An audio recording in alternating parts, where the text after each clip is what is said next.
Everyone, thank you to each and every one of you for joining the Digital Manufacturing Investor Day.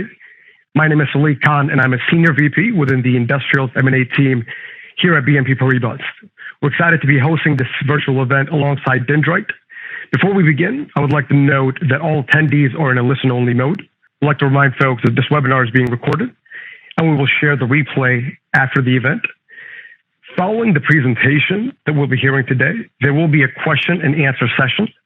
If you have any questions, please submit them in the Q&A chat box. It is now my pleasure to turn the call over to Harshil Goel, the CEO of Dyndrite, to say a few remarks. Harshil? So thank you all for joining us today. This is a kind of a special event and a very important event to us here at Dyndrite. A number of you may be wondering why we're even throwing the event or what the purpose of this Investor Day is. So to kind of give you kind of a little bit of history and background, back when COVID started, essentially a number of folks pinged me asking me for help or advice in fundraising. And it was primarily because travel was difficult. And so at that time, we kind of conceived of an online event in a completely altruistic manner to help a variety of founders fundraise, network, basically just connect to the financial community. We threw our first event right at the start of COVID. Then a few months later, we kind of threw an encore event because so many people applied and so many folks found value. And quite honestly, so many folks actually ended up raising money. And then as a result of that, BNP approached us, namely Christian, asking to essentially throw a third event tailor it a little bit more towards the later stage companies. So that's kind of the context for why we're here today. The other reason that we're here today was because as we were throwing these events, we kind of discovered that there was an important job that could be done, and that was essentially educating the financial industry, because a number of folks in this industry don't necessarily know what's right or what's wrong in the additive manufacturing space, whether folks are tackling real issues or manufactured issues, or some folks are just simply unaware of how the space operates or are just naive. And the idea of this event was to provide a quick way of getting folks involved, getting folks excited, and starting to kind of dig a little bit deeper into what's going on and why it's going on. Quite frankly, our industry has been stuck in kind of the dark ages for quite some time now. It's only recently that we've been kind of starting to see the light at the end of the tunnel, right? And the digital manufacturing era is on the horizon. This industry has pretty much been in a rut due to a lack of repeatable quality, traceability, machine variability, and honestly, a number of short-sighted folks not solving real issues, right? Like fundamentally, we're also limited by the software because we're also at a kind of a unique point in time where we have a number of machines that are printing much faster than the software can even prepare data for them. So, that's kind of a brief summary, but to kind of help get a better grasp of these issues and educate folks, we have 9 great companies, founders and CEOs sharing their corporate vision, business models, and they're contributing part towards this industry. I'd like to shift gears now a little bit to introduce our key speaker, Klaus Kleinfeld. We invited him to help us understand the dynamics of the industry and a bit of the history by using his wealth of knowledge and experience. Klaus is a founder, international manager, investor, and advisor. He's the chairman and CEO of Constellation Acquisition Corp, a NYSE listed SPAC. Klaus has had a 20-year history with Siemens. He became the CEO of Siemens AG in early 2005 and has successfully led the company through a substantial transformation. With that, I'd like to welcome and invite Klaus. Very good. My pleasure to be with you today. Thank you. So, right off the cuff, there's quite a few world events happening at the moment. Right. You timed it well. Right. Literally, we were talking a couple of weeks ago and none of this was happening, right? And of course, there are political ramifications, humanitarian ramifications, but there are also, honestly, supply chain ramifications, right? Do you have any comments on kind of what's going on? And it seems like an already stressed system is getting stressed even more. Yeah, and it's getting stressed and kind of dormant dimensions are getting back into the game.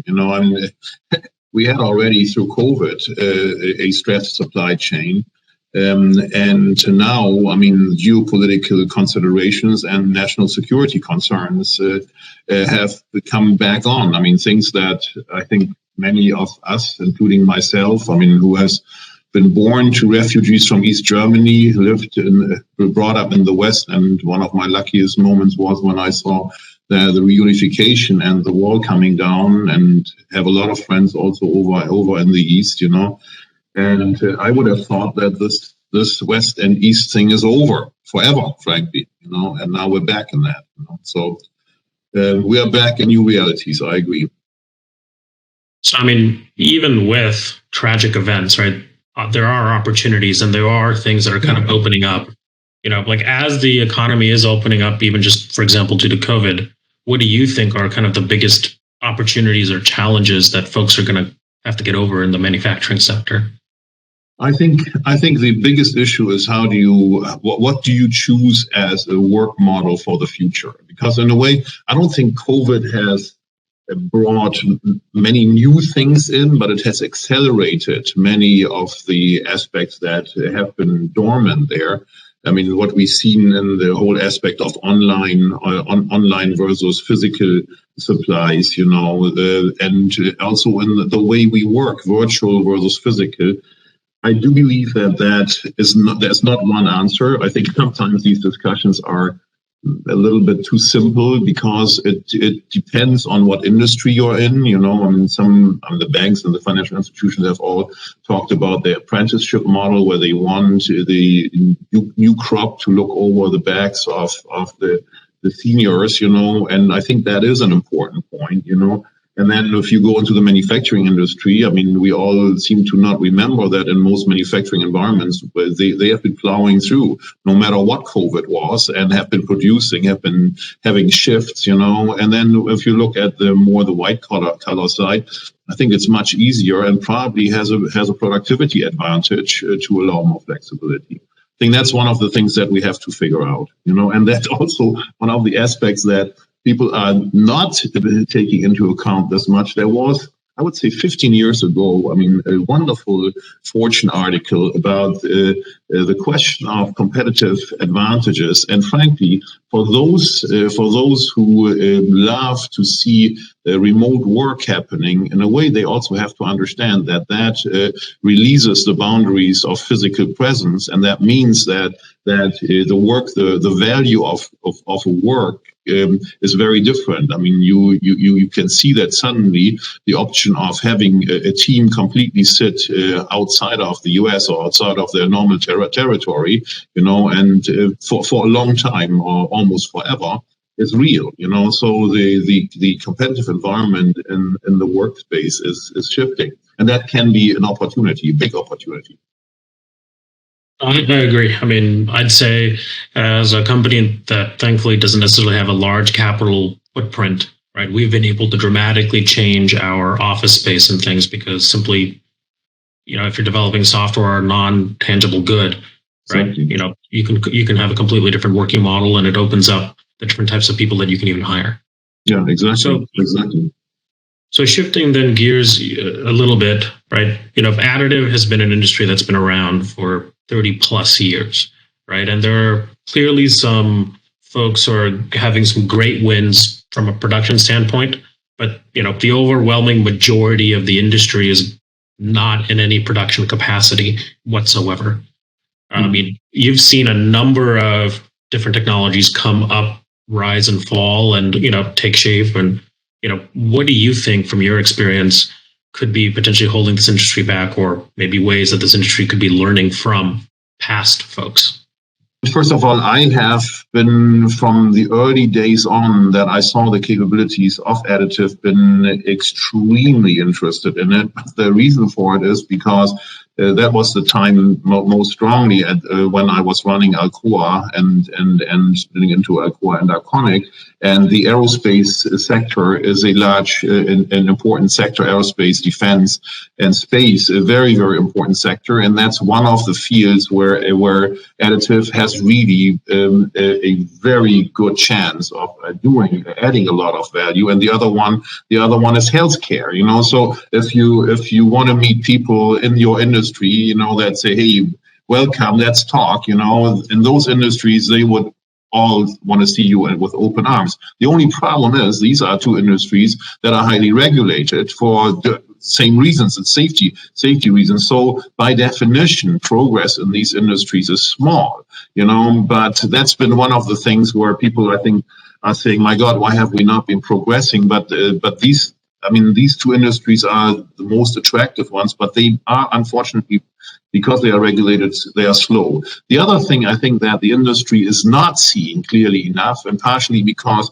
very often the players in the industry don't have an experience with other technologies, and there's this combination, or this competition with the existing manufacturing capabilities, and they very often, for a given product, they are cheaper and faster, and therefore it's hard to make a business case for additive, And the third aspect that I've seen again and again, and I think it's scary, is that the skill set of developers is lagging behind.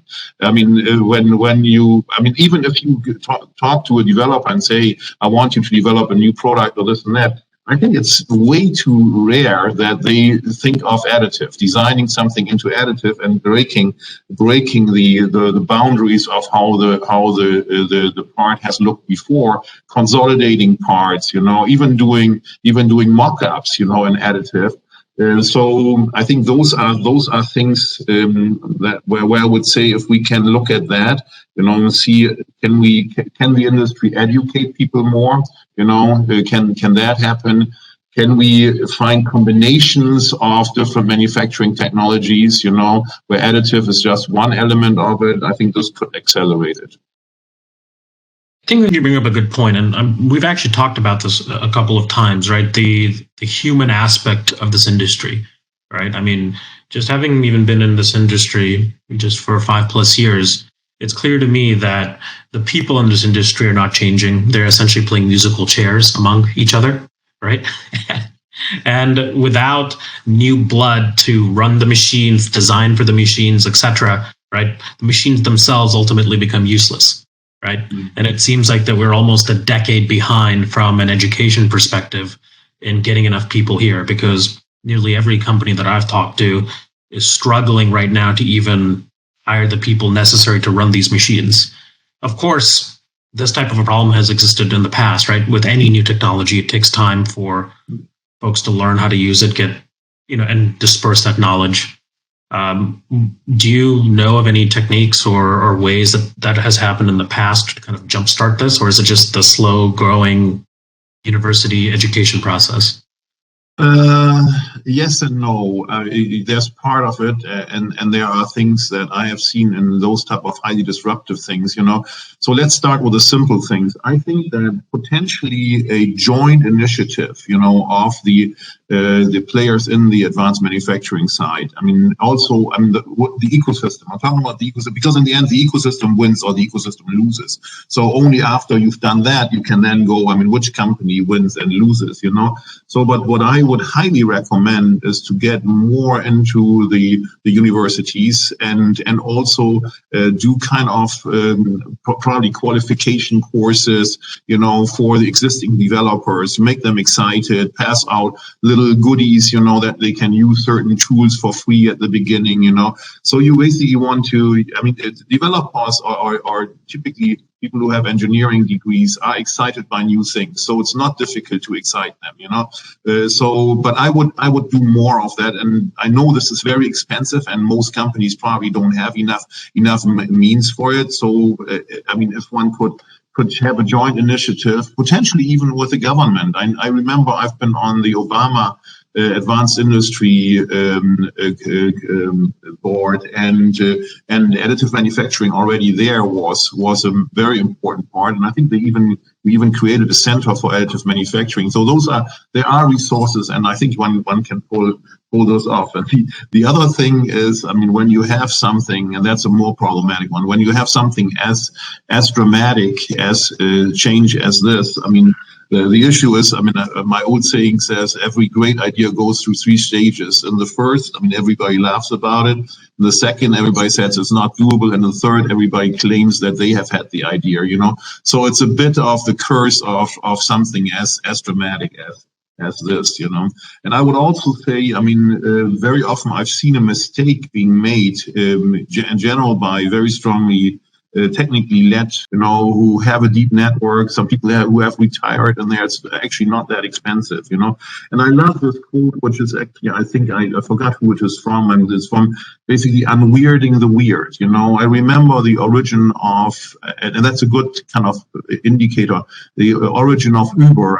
The 2 guys, Kalanick and his friend, standing there in Paris in the rain and trying to flag a taxi down, and couldn't get a taxi, and got drenched, and then said, what the hell is that? In a world of today, we're standing here instead of having an app, and this is how Uber was born, and the idea of looking at what we have gotten used to, but what is really not something that we should get used to. And that is particularly in the advanced manufacturing side, so often the case, No, I 100% agree. 100% agree. It's gonna take it coming from all angles, and I do like this concept of an industry body or a community, if you will, and basically lowering the bar to entry, right? That makes a heck of a lot of sense.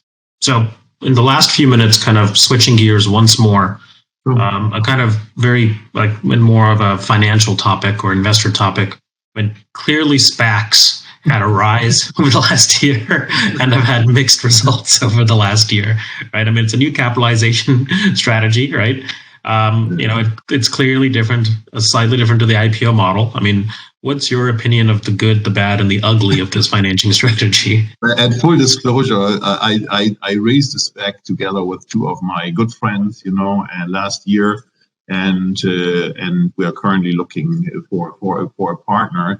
And frankly, I would not have done, if you would have asked me about, let's say, 10 years ago, where I was approached, to doing a SPAC, and I looked at that the last time, I would have said, never in my wildest dreams would I ever do that. But the interesting thing, like it is so often in the US, the financial instrument is getting developed, and it has become a really, really cool instrument. I think it's going to stay, and I think you have more voices now than ever that talk about the advantages of the SPAC.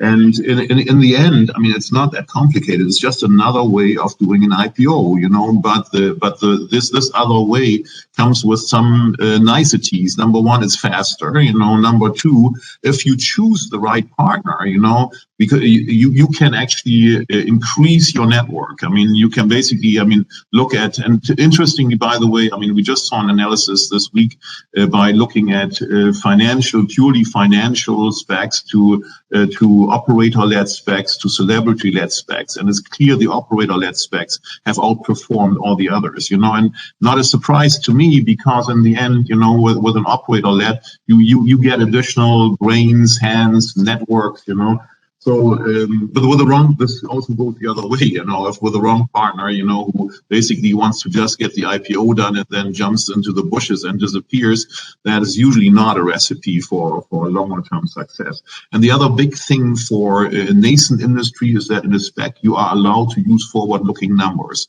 So you can talk in the IPO process, you can talk about the future, and your valuation is also more focused on that. At the same time, the market has seen something really good happening from, let's say, last year to this year. The valuations have become much more realistic, much more tied to what a normal investor would look at, like based on cash flow, and not just based on the wildest dreams from 27 to 35 or whatever, with overinflated numbers. And that's also a good thing, because the worst is you go out and you think you had a big success with the IPO, then the market realizes your valuation is too high, and then the stock comes down. From that moment on, you have many, many years of hard work, that you now have to fight an uphill battle. So it's much better to go out in the market because you're also not selling, you're not selling down on the equity. Go out into the market with a realistic valuation, and then have the market form an opinion and say, this is really cool, I want to be in it. So I think we're at time now in the session. I'd like to open it up for just Q&A from any of the attendees. If you have a question, please supply it into the Q&A section, and I'll make sure to filter and ask Klaus. Please go ahead. And in the absence of immediate questions, maybe I'll ask one question that's been burning on my own head. I mean, clearly the industry has been consolidating as well over the last 2 years. There have been major M&A activity. What areas excite you on that side of things? Like, do you think the industry is going to continue to consolidate? And where do you think is the interesting stuff? Yeah, I think the industry will consolidate like it is normal in an industry at this early stage, and it's going to help the industry, in my view, done reasonably well. So. By the way, that also raises very often the question, who are the consolidators? And interestingly, it is not the ones who have the best technology, but it's the ones who have the most money, and that's when, by the way, to link it to the previous discussion, that's often when the point comes in, why is it better to be a public company than to be a private company? Because once you are a public company, you obviously have the opportunity to use the toolbox that public companies have in terms of raising money. So, what excites me? The thing that I'm very excited by is the degrees of freedom that advanced manufacturing, some of the advanced manufacturing capabilities have. So I've seen some machines that allow even the use of multiple materials in one piece, and freely using that. Frankly, if you look at which engineer is capable of handling that level of freedom, I think that is the biggest problem. If you have a piece, let's say you do a piece in metal, and you do a piece for space, so where features like weight as well as heat play a major role, this could create enormous value if you can shape the piece with different types while you build it up with different types of metal structure and metal alloys in one piece and get the different capabilities that you need at that position. I think there is no engineer these days who can do it. Because they are already overwhelmed with transferring it into a 3D printed piece, and then if you tell them that's the other level of freedom, they freak out. So I'd love to see more of that, because for this people would pay quite a lot. And the other thing that I would see, which I raised before, and I can't talk about it in too much detail. I invested relatively strongly into advanced manufacturing at Alcoa, and we had, because Alcoa has every manufacturing technology in their skill sets, and the most interesting pieces I have seen that we've made with Advanced were some very large pieces that were done with a combination of different manufacturing technologies. So giving them not just the advantage of being printed, but also giving them the advantage of strength capabilities and weight capabilities, that you would only be able to reach through the combination of different manufacturing technologies. And frankly, the resonance from the customers was insane. Insane. And our manufacturing skills, I think, were at that point in time not at the level that we could have done it at scale, but this is only a question of time, And then the other thing is on the prototyping side. We've done some prototyping with large pieces. I'm talking really large pieces, where we then turned the prototype into a usable prototype, and through multiple, steps, and that's something where the customers just are freaking out, and they are very much paying for this, So those are the things that excite me. And I could go on. There's a couple of other things that excite me when it comes to metals powder. I get very excited because it would also help. It would also help the industry. It would help the regulator to have an easier time of basically signing off on certain parts being made in print. So we're starting to get some questions in. Yeah, sure. This one's from David. So, he asks, what's the greatest bottleneck for AM adoption? Is it the technology? Is it the education? Is it the viable business cases? It seems that you're at least saying for the aerospace and the medical spaces, it's regulation. But for the other ones, maybe, what do you think is the greatest bottleneck? Well, it's regulation as well as capabilities of developers. Basically, I mean, I would love the discussion when somebody says, I design a new piece. In fact, the real cool thing is not I design a new piece. The moment somebody says, I want this to be printed, that's already when it has gone wrong. You want to talk about the whole structure so that you have an opportunity to use one of the advantages that Advanced has, that you can consolidate. And the moment you can consolidate, let's say 10, 15, 20 pieces, get rid of certain things and basically shave off weight through saving on connectors, shave off weight, through making the structures much more different along the pieces. That's when the advantage comes in. I would love that conversation to happen more. For this to happen, you really do need an educational process on the developer, so that the developer goes back, understanding ideally what the problem of the customer is. And the aerospace is relatively simple. I mean, it's heat, weight, strength, those are the dimensions that, depending on where this piece sits, those are the dimensions. So it's relatively clear to see what is this for this piece, and then for the developer to go back and say, hey, you told me to do this, but I have a better idea.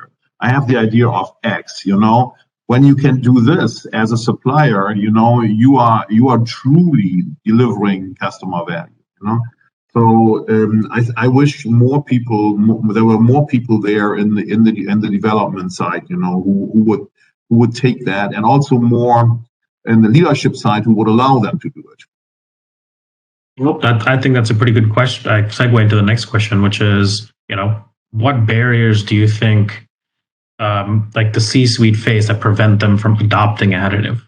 Yeah, without being too overly. I was going to say vision might be one. Without being too overly critical here, one of the things that always puzzled me when I looked at the backgrounds of the C-suite in the US compared to the background of the C-suite elsewhere, you interestingly don't have that many people who have a technological background. I mean, you see much more often people coming from the financial side or even the legal side. And I think even for those that have a technical background, I mean, it might not be the easiest to get excited over this, and they might say it's too early, I'm not getting into it, But I think one of the issues also is with the industry to explain to be out there, be upfront and say, guys, I mean, this is the value that we can create. But you can only do that if you understand what value is there for the customer. What value is there for, as long as the industry starts talking about this are our skills, we can print this faster, and doesn't translate that into what does that mean for this industry, you'll have a hard time. You have to find somebody, either a customer or do the task yourself, and also talk more about the success stories. There are gazillions of success stories here, even if it's just been a showcase. I would not be shy. I mean, let's just check. I mean, if you even go into an engineering school and say how many people you ask in a room, how many people have seen, use cases, industrial use cases, not just experimental little prints, industrial use cases of advanced manufacturing. How many are this? Yeah. So we'll ask one more question and then wrap it up. So it seems like you're most excited about metals technologies, right, in the aerospace and medical sector. Well, maybe I'm already wrong. Given that that's my experience background in Advanced, yes, but to get to some of this, you would also need polymers and plastic, So I'm seeing a large field on that, and two different use cases, and for medical, you would also have actually for both sides you would have use cases with different materials, and I love material combinations also. Okay, well, just to keep things moving along, that's all we have time for at the moment. Kind of a round of applause for Klaus, and thank you for your time. It's much appreciated. With that, I'd like to invite Salik back to come back on and start the company presentations. Thanks, Harshil. Klaus, we really appreciate it. A lot of great insights there as well. So without further ado, we'd like to invite Praveen Tummala, the co-founder and COO of Extra 3D. State this again, but right after the presentation, we'll spend a couple of times just going back and forth, having a nice dialogue with you as well. So without further ado, I'll hand it over to Praveen to discuss Extra 3D. Thank you, Dyndrite and BNP Paribas. Welcome to DMID, and thank you for attending. Since you're here today, I know you believe strongly in the advancement and adoption of AM technologies and the ability for AM technologies to disrupt traditional manufacturing. We at Extra 3D share your belief. Today, I would like to share something extraordinary with you. It's about our company, Extra 3D, and our breakthrough technologies and our products that are set to revolutionize 3D printing. A few highlights about Extra 3D. Extra 3D has a portfolio of 9 key patents and growing. We are a cohesive team of proven AM industry experts and have been working together for the past several years. We boast a combined 50 years of AM industry experience. Extra 3D operates from 2 strategic locations, USA and Italy, with headquarters in USA. While our predecessors made several exponential technology leaps addressing some of the drawbacks of photopolymer 3D printing, the trade-offs between part quality, resolution, print speed, scalability, and accuracy still remain. These trade-offs meant when you optimized some, you had to give up on the others. For the first time, our technologies, highlighted by our hybrid photosynthesis, eliminate the need for trade-offs and optimize all the key competencies independently and simultaneously. As a result, Extra 3D is poised to make a giant leap that will enable far wider adoption of photopolymer-based additive manufacturing. Our HPS is a hybrid light engine solution that offers the combined advantages of 2 light engines, DLP and laser. HPS brilliantly brings together the energy from the 2 light sources and creates a harmonized light engine that unifies every value: wavelength, power, curing time, and simultaneous operation. HPS enables ultra-speed 3D printing at scale while delivering up to 3 times the resolution, Class A surface finish, high precision, and accuracy.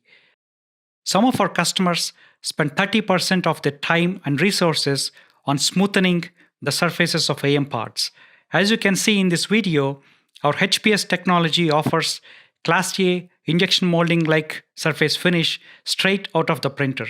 As a result, it eliminates the need for surface finishing processes, which typically are not environment friendly. What about a marketable product that offers our revolutionary HPS technology? It is already here. Extra 3D's first product is an industrial 3D printer named Lumia. It offers resolution that is 2 times higher than standard DLP printers while matching the print speed of the fastest photopolymer printers and offering a larger print area.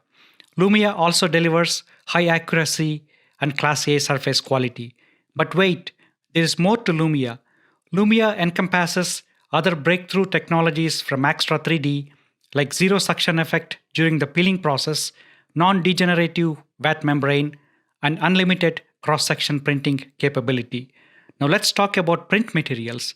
All the standard DLP market materials can be printed using Lumia, so there is no need to develop custom materials. Lumia's revolutionary technologies also enable printing of high-performance materials like ultra-high viscosity resins and graphene nanocomposites. We strongly believe in customer validation of any technologies we develop, so we have involved select customers from the very beginning. Our goal was to understand their needs and how the product should be developed to meet their needs, taking into account capabilities, competencies, and user experiences. Our select customers come from various industry verticals, including dental, automotive, aerospace, consumer goods, industrial equipment, pharmaceutical and analytical equipment. We have set all the critical dates. At present, we are closing our design for manufacturing phase. Our comprehensive beta program covering various industry verticals will launch in June 2022, and we will begin taking pre-orders in October 2022. The full commercial launch of Lumia is scheduled for Q1 of 2023. To summarize, the revolutionary Lumia 3D printer by Axtra 3D is uniquely positioned to transform and expand the 3D printing industry. This unique positioning is evident from the product comparison chart on the screen, which is a plot between print area, resolution, and print speed of various DLP and SLA 3D printers in the market. For the first time ever, Lumia combines the benefits of both DLP and SLA. The transformational result is Lumia is the first 3D printer that eliminates the trade-offs between print area, resolution, print speed, part quality, and accuracy, and offers all of them in one amazing new 3D printer. Thank you. Great. Thank you, Praveen. Great hearing from you and getting your background of what Axtra 3D does as well. So a couple of questions that kind of came to mind. The first one being is, you started the company in the midst of the pandemic. So the first one being is, what inspired you, kind of giving your background as well, being in the industry for quite some time, well over a decade, what inspired you to come up with Axtra 3D? And then kind of building upon that as well, what were some of the opportunities or some of the obstacles you kind of came across, just given the fact that you started this in January of 2021? Thanks, Alik, and thanks everyone for attending. To answer your question, a lot of our predecessors in the DLP and SLA photopolymer industry have addressed a different problem. No one has taken a serious look at a light engine, which seems to be a drawback as well. On one hand, with DLP, customers typically achieve the speed much faster than SLA. With SLA, we get the part quality and accuracy, right, which is a problem with DLP. So no one has seriously taken a look at the two light engines and said, okay, we have these two choices. There is not a third choice which offers the best of the both.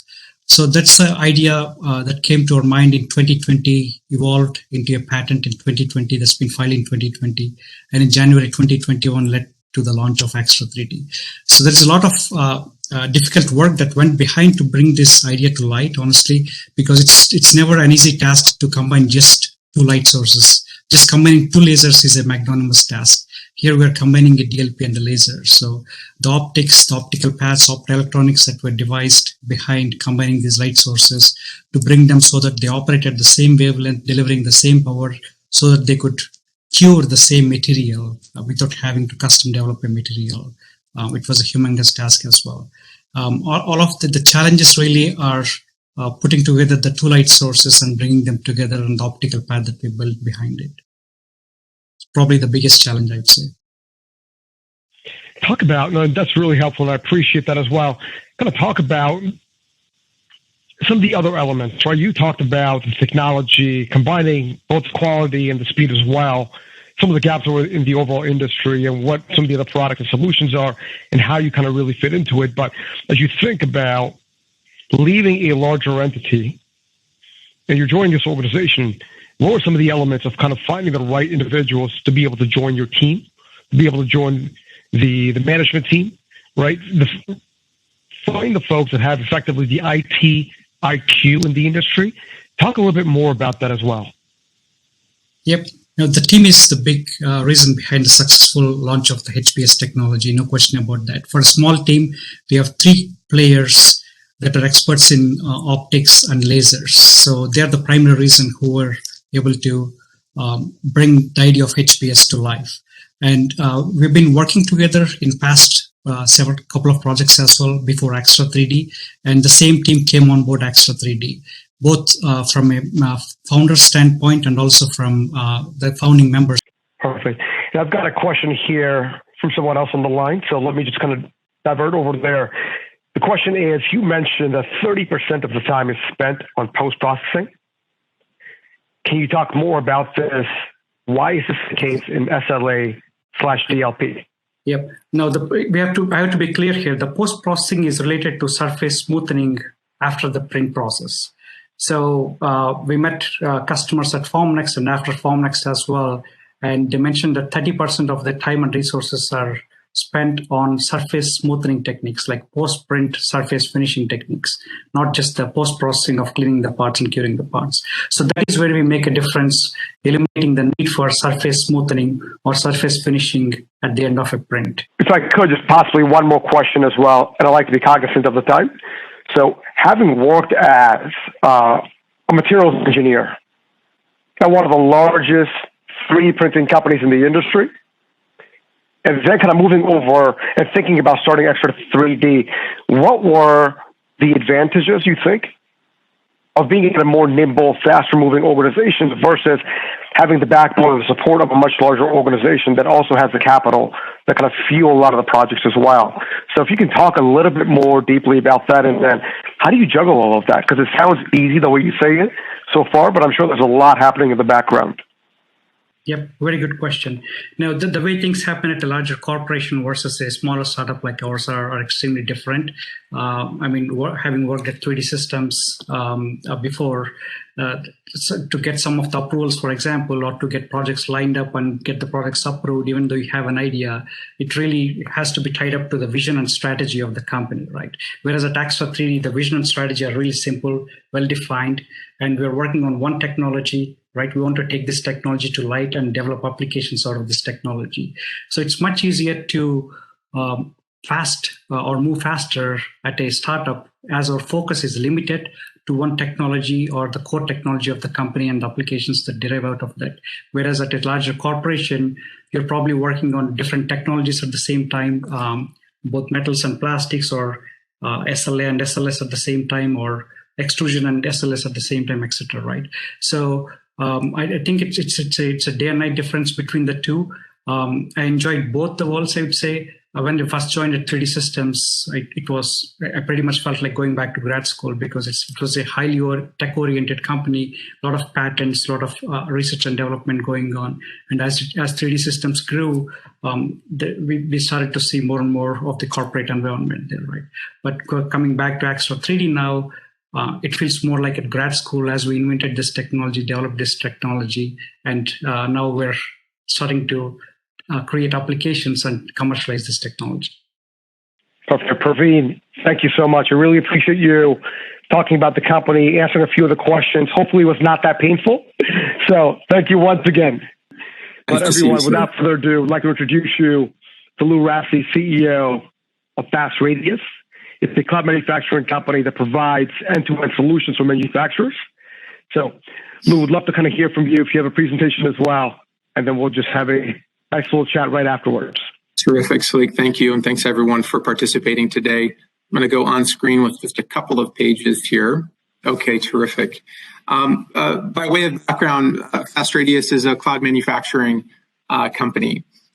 We are building a new type of infrastructure to help companies design, make, and move physical products in the digital world. Our product and our platform that we have created is the first of its kind cloud manufacturing platform. I'm excited to tell you about that and what we do at Fast Radius. And I look forward to the discussion, Salik, with you. The way to think about Fast Radius is we are a software company and we make industrial grade parts. Let's take each of these two in turn. We think of ourselves as a software company. We are powered by software and everything that we do in our factories, in our supply chain, as well as in the customer experience. We are building a suite of tools to support our customers across the journey of designing, making, moving, and managing parts. Those tools include design for manufacturability tools, cost analytics tools,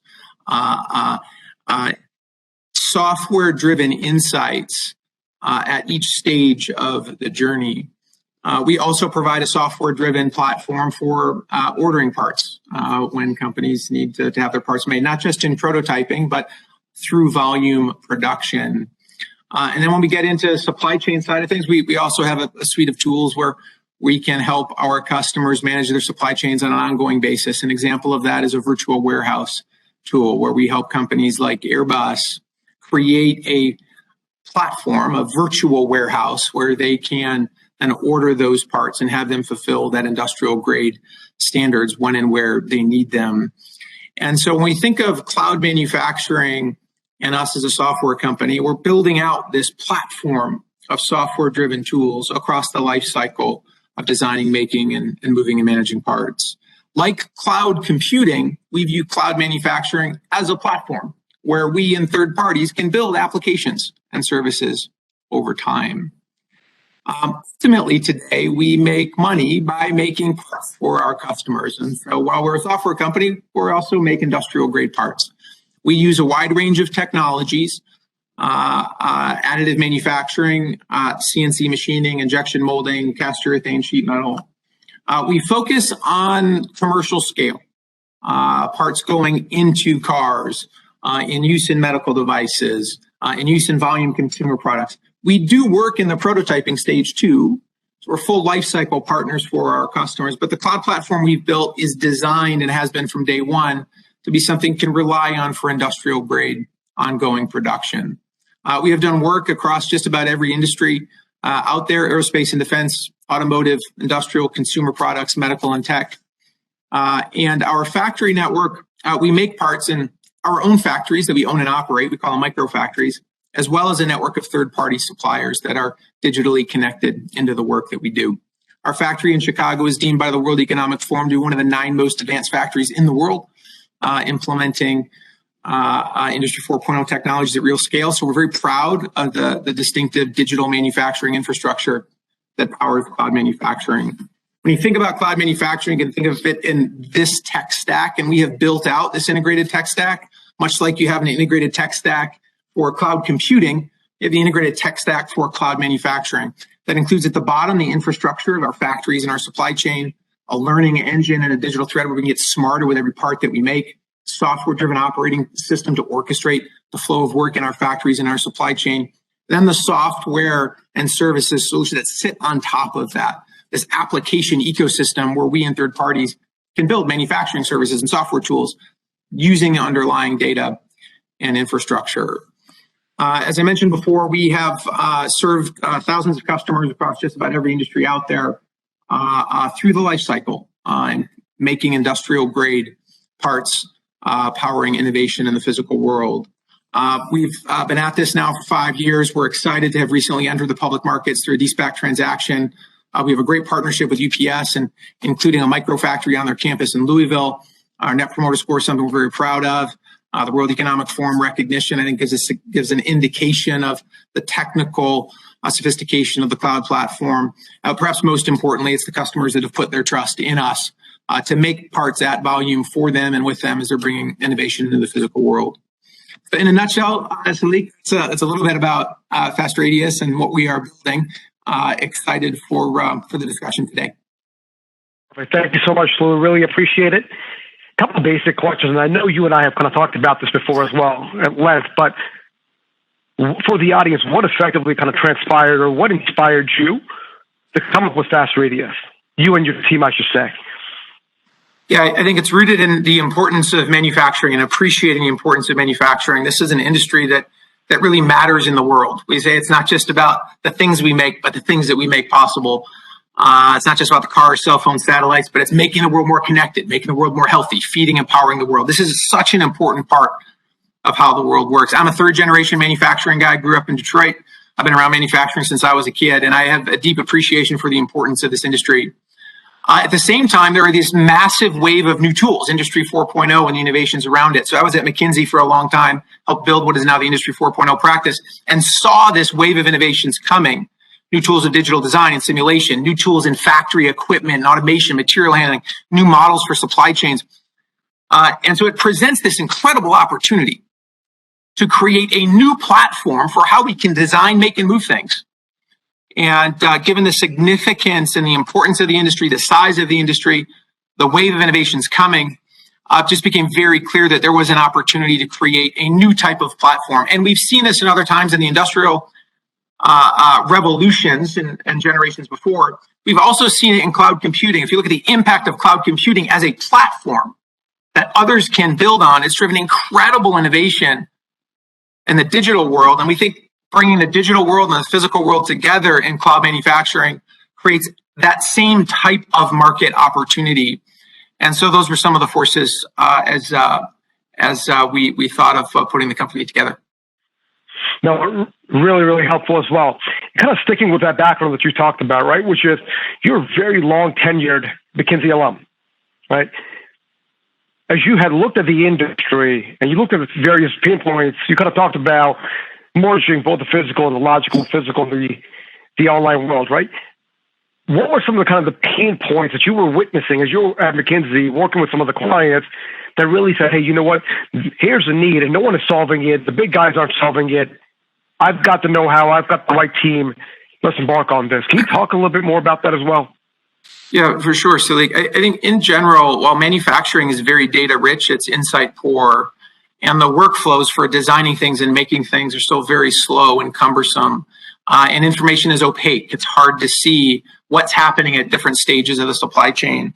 And so while the supply chain model created great innovation in the prior century, we don't believe the supply chains of today are meeting the needs of our time. And I think, look, it's in the headlines every day still about how we have supply chain shortages and we're unable to make the things that the world needs where they are needed.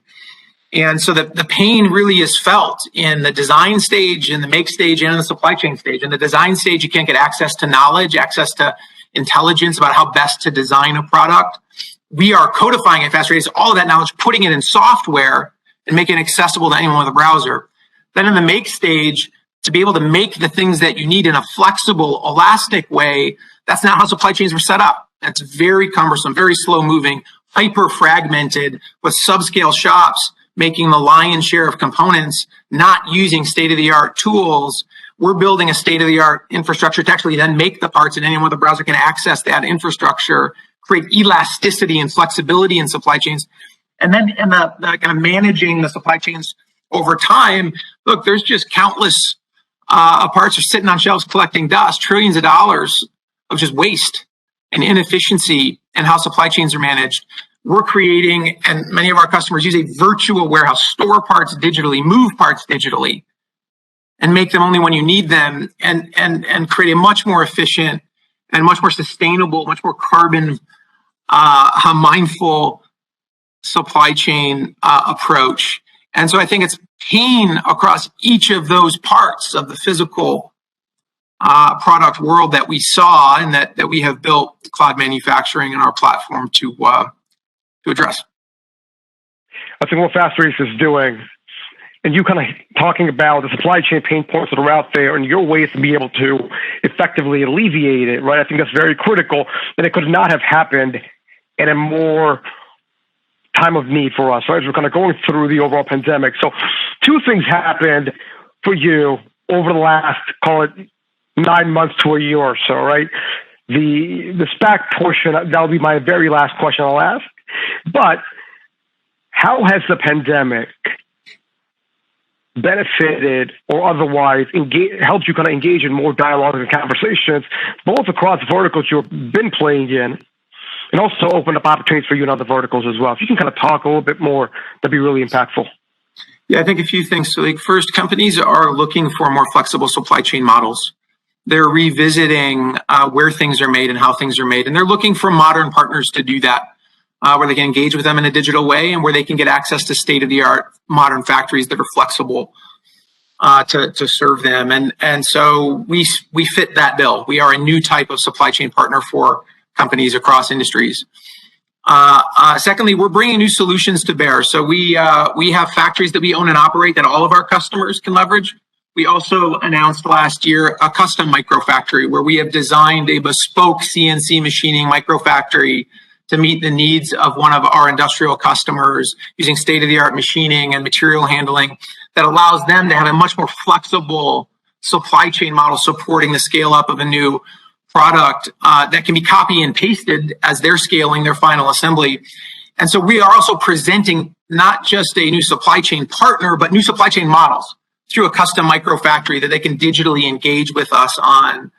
And that's presenting, great, that there's great interest in the market for that type of solution. And then I think the third thing is the desire for software-driven tools and insights to support the work, whether it's in designing things, the quality management system, the supply chain management systems. People are looking for modern ways of doing work in manufacturing. And we think that's just a wonderful tailwind, this consumerization of B2B or digital coming into manufacturing. And we're so excited. We've just started the rollout of our customer-facing software tools. But as we look to the years ahead, we just see such demand and interest for new types of software-driven tools to support this work. And the pandemic has, I think, reinforced that as well as companies are looking to get access to data and insight about their supply chains and about how things are made and how they can do that more effectively. So all really powerful tailwinds. And I think the other that I would highlight, Salik, is the call for more sustainable supply chains. There's just so much waste and inefficiency. Putting parts in shipping containers. We all saw the Suez Canal debacle last year. We still see the problem with the ports every day. And companies are looking for more earth-friendly supply chain models, and that's a big. So thank you so much, Lou. Two quick questions, if I could, and I promise they're not going to be painful at all. The first one being is, about a year and a half ago, 2 years ago, maybe longer in your mind, as you're thinking about different avenues, strategic avenues for the company, you ended up thinking about the SPAC route. So two-part question there. One of them is, why go SPAC route versus some of the other avenues? And why did you think, now or effectively over last year was the right time?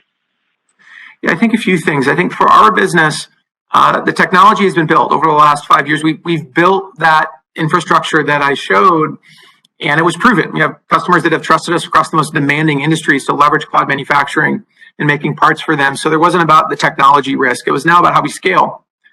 And the de-SPAC process afforded us an opportunity to access the public markets, provide capital to fuel the company's growth. And I think that's was appealing for us about that. And now having closed the transaction, certainly the broad macro market around SPACs is a bit stormy. But we did close our transaction, and we are now off and building. And we're excited about being in the public markets and the opportunities that affords us to continue accessing the capital markets to keep growing. And I think our business is one where we do have a proven flywheel for growth and a technology stack that has been proven and validated. And this was a great pathway for us to fuel the next stage of growth. Perfect. Thanks. So one real super quick last question that I have for you. What do we expect from you next? You kind of talked about some of the tools and things of that nature you're working on. What can we expect from you next? I think continued innovation with our customers about how they are using cloud manufacturing to support next generation supply chains. Last year, we announced a number of new solutions that are being built on the platform, including the custom micro factory, including an expanded virtual warehouse model. We're seeing more and more companies adopt these tools for making parts and managing supply chains. And then I think over the next couple of years, we're really excited about the software pathway forward for us. And we'll be talking more about that soon. Lou, thank you so much for the time today. Really appreciate it. And it's great seeing you.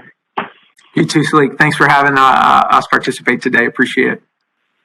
Great hearing from Lou today from Fast Radius. And without further ado, I'd like to invite Steve from Evolve Additive. Steve is CEO of the company. And again, just to kind of be able to reiterate, we'll hear from the company for the first couple of minutes, and Steve on the back end, you and I will have just another dialogue as well. Excellent. Thank you for inviting us. I really appreciate that. And, for Harshil too, for, hosting this from Dyndrite's perspective. I really appreciate the opportunity. And it's great to see you face to face for the first time. I think we've only emailed back and forth or talked on it. It's really nice. Likewise, absolutely. And my body's a little older than the picture I put on the screen here, so it is what it is. So thank you again. My name is Steve Chilson, and I'm the founder and CEO of Evolve. And today I'm going to talk to you a little bit about Evolve and who we are, and where we're at in our maturation cycle. So just a little bit about Evolve and who we are. So Evolve is founded in 2017. It's actually 100% focused around production grade additive. So we're not a prototyping company, and none of our solutions or products or applications are focused on prototyping. It was built, the one of a kind product and step technology that we utilize is built for volume and built for production. And when we look at our solutions and the value proposition that it offers, it's all about manufacturing flexibility and creating unique functional products and increased speed to market. So it's doing things that injection molding can't. It's doing things that other traditional manufacturing methodologies can't do, and that's what it was built for from day one. And that was what the STEP technology, which is a proprietary technology, again, was built from day one. So we have a world-class group of individuals that help run the team here at Evolve. We are based out of Minneapolis, Minnesota, but we have another site in Rochester, New York. And pulling together a team like this, where it's the combination of additive and automation, as well now as injection molding expertise around the world, was one of my probably biggest feats, and really enables the technology to do what it can do. And the value proposition that we offer is really about additive manufacturing at production scale. And the big kicker here is without compromise. So we talk a lot about costs and speeds and quality and scalability and materials, and how important that is for our manufacturing customers and application developers. And really the one element we talk about is they're not willing or able to compromise. So again, the STEP technology was created for that alone. Now, the partnerships that we've put together, as again, putting together a system like this in production is not simple and can't be done alone. And so putting together the strategic partners that we have, whether it be Materializer or Kodak or Post-Process or Rockwell or B&R, was absolutely essential. Because while the STEP technology is critical to our overall process, one of the things that's very important, and probably more important, is the automation of that process. There was a discussion earlier about repeatability, software, production capability, and that's what automation gives you above and beyond the STEP technology. Now, from an investment perspective, obviously being a younger company and capital equipment company, investors are critical. So we have investors like Lego, Stanley Black & Decker, and 3D Ventures, which we just closed a round with in the July timeframe, are actually critical, not just from a capital perspective, but also from the understanding of the market, understanding of, you get a company like Lego or a company like Stanley Black & Decker that are using plastics in the volume they're using it in a very automated way, and wanting to integrate our solutions into their factories, giving us that knowledge and know-how and that voice of customer that's so critical as you launch a company. So it's very exciting to have these groups, not just as customers, but as investors. Now, from our product perspective, we do have an ecosystem that we consider, and we're not just putting out the platform. For us, everything starts with our scalable volume production platform, or SVP for short. But with that, there are the companion products of materials and software and service, and then consulting and application. And the one thing I want to emphasize, materials, materials, materials, as we go forward here. And the SVP platform, as I said before, is really built for production from day one. As you can see in the picture here and all of the companion products, this is not a desktop machine by any means. It's built for your factory. The software is built for factory integration, and it's also built for speed and for productivity. So from the efficiency that you're going to get out of a commercial grade production parts out of our system is in the materials that, again, I said materials, materials, materials. And here's why it's so important. Because we offer the razor blade model at volume. So it's really that razor blade model at, I would say, an Uber level. Because of our platform is much more similar to injection molding than it is to 3D printing, you can see from the chart here on the right that you're talking about recurring revenues of about 86% of our overall business model. perspective, where the system revenue, while nice at 14% overall, if we're really looking at that recurring revenue on the material side, that's really driving our business. But you can see, on the chart that we're also offering those products and software and application development.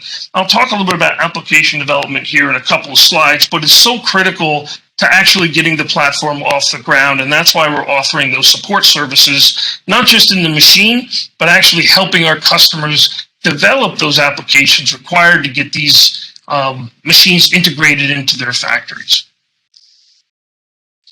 And I said it, a couple times, probably ad nauseum here, but it's really important. Materials. In order to get these applications developed, our customers in production aren't willing to bend and yield into similar or like materials. They don't want to hear it's ABS-like. They want to hear it's ABS. They want to hear it's a Sabic ABS or one of the other manufacturers. Same with nylon. They don't want to hear it's this grade of nylon that no one uses. The automotive companies, we know what they want. They want PA6 with glass fill. So that's what we offer, a PA6, so type of material. For us, it's all about our system being able to be compatible with existing injection molding grade materials today, thus putting the onus on us, not on our customer, to make changes. So putting that onus back on us in order to integrate these materials into the overall system and then offer it to them at what we think are competitive pricing for the applications that they're going after. And remember, we're not here to supplant injection molding. Our whole vision is about augmenting, doing those things that injection molding can't do today, whether that be flexibility or part geometry or time to market, or even lightweighting from a sustainability perspective. Lots of many different opportunities because STEP technology and our SVP platform really offers two new distinctive technologies that allow for competitive quality levels. So the STEP technology, there's over 100 patents that define it today, but there are two really distinctive groundbreaking technologies that go along with it that allow us to fulfill our customers' application on the quality side, but also on the productivity side.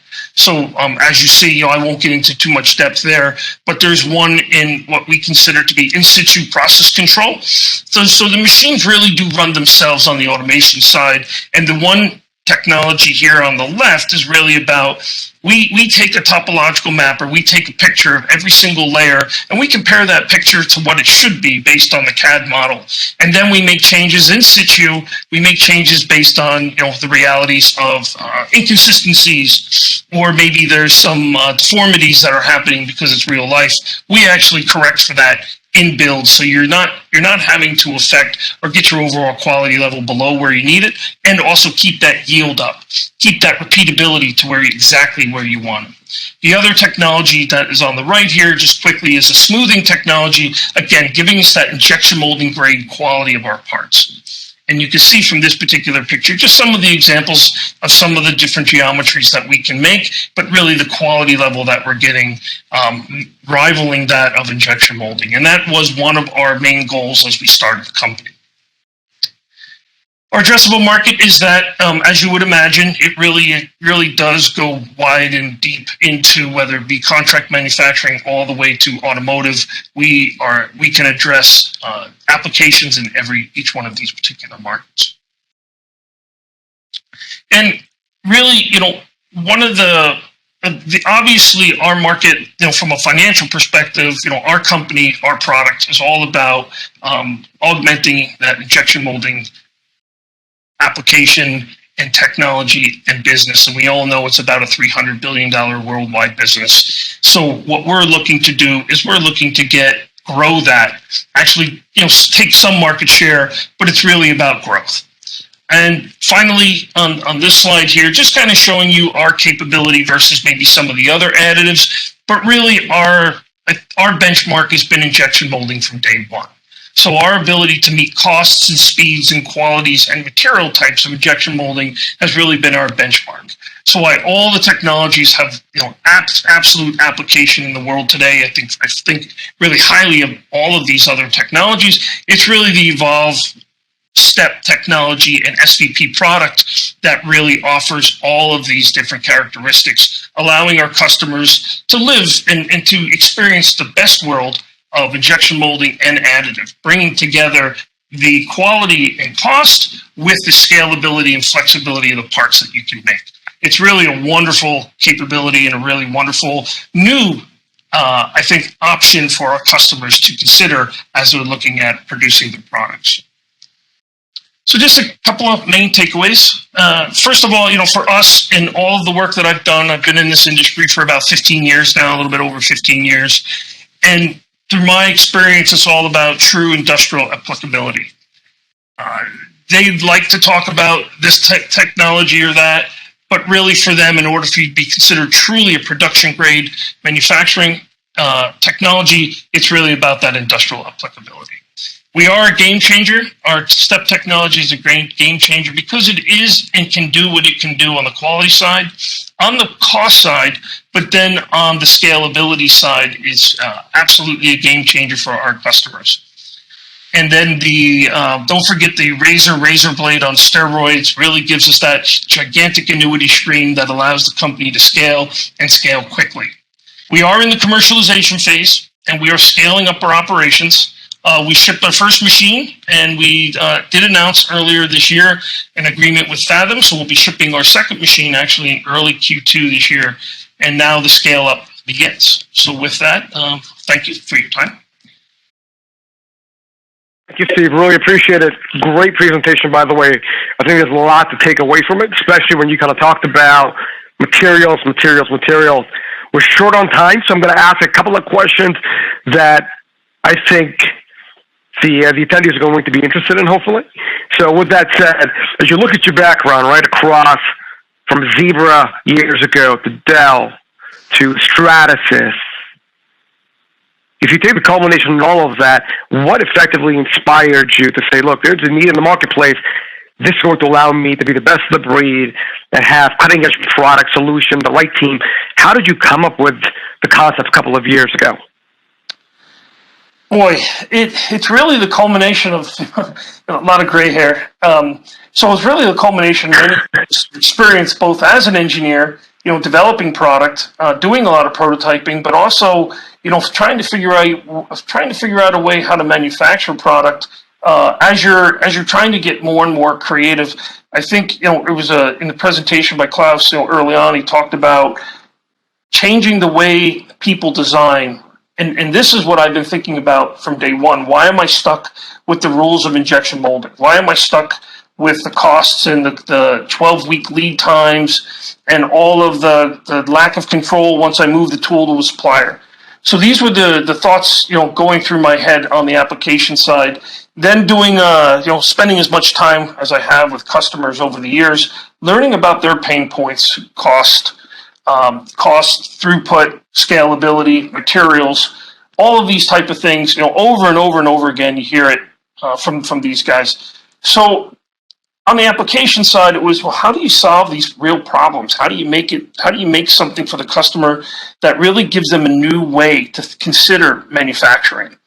And then my background in printing, because it was about 16 years of printing before I joined Stratasys. And so I worked in Stratasys for about 12 years. And it was really the culmination of the laser printing background I have and the thermal printing background that I have, and then tying that together with the 3D printing background that I had, really bringing that together. The next question I had was, as you kind of think about the various services you provide, one of them being more so on the consulting side. So you're taking a very consultative approach to being able to do advanced manufacturing. Talk a little bit more about that as well, right? Where you're sitting at a table, dining table, wherever it might be. What are those discussions like that enable you and your sales engineers to be able to extract the pain points and then be able to make an effective close? But on the other hand, what are some of those pain points that allows you to also go back to the R&D department and say, okay, these are the next generation of best and breed products and solutions that we should be thinking about? Yeah, great question. This is really, one of the things I've been thinking about probably top of my head for the last 5 years is about applications and application development. It doesn't matter what company you're sitting at. Name the company anywhere around the world in Additive, and they're talking about the same thing on the application side. How do we build more applications? How do we get more customers utilizing our machines? How do we get more and more, beyond prototyping? How do we do that? And it's funny because you hear it all the time. I've even heard major webinars talking about this, and major players and giant companies, even talking about this.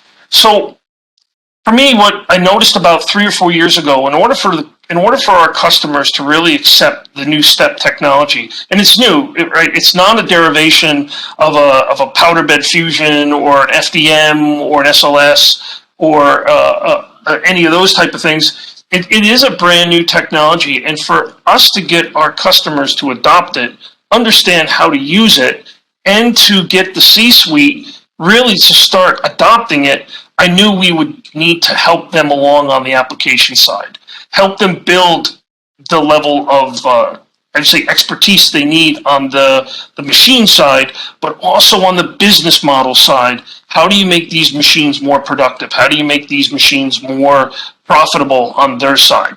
And that's not just going to come by magic. I believe you need to put together a real applications team that can help work side by side with the customers and the clients, so they become clients, not so much customers. And this application effort is really instrumental for us, but I also believe it's instrumental for the industry. I don't believe that there are enough companies out there like Frontier and those type of companies where really they're focusing on application and application development. Be that helping hand for the bigger companies to get over some of the questions about too early, financially not ready. Why? So that's why we put together this really big effort around applications development.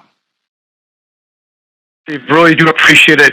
My sincere apologies. We're short on time today for the presentation, but clearly to the audience overall, there's a lot of great things that Steve and the team are working on. There's a lot of data out there.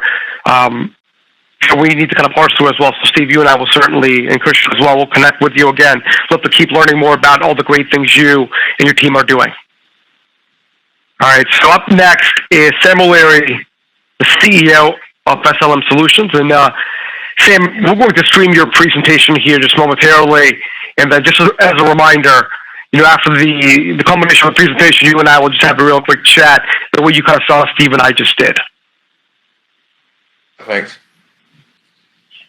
Great. So thanks, Salik, and thanks, everybody. I appreciate the opportunity today to talk to you a little bit about SLM Solutions.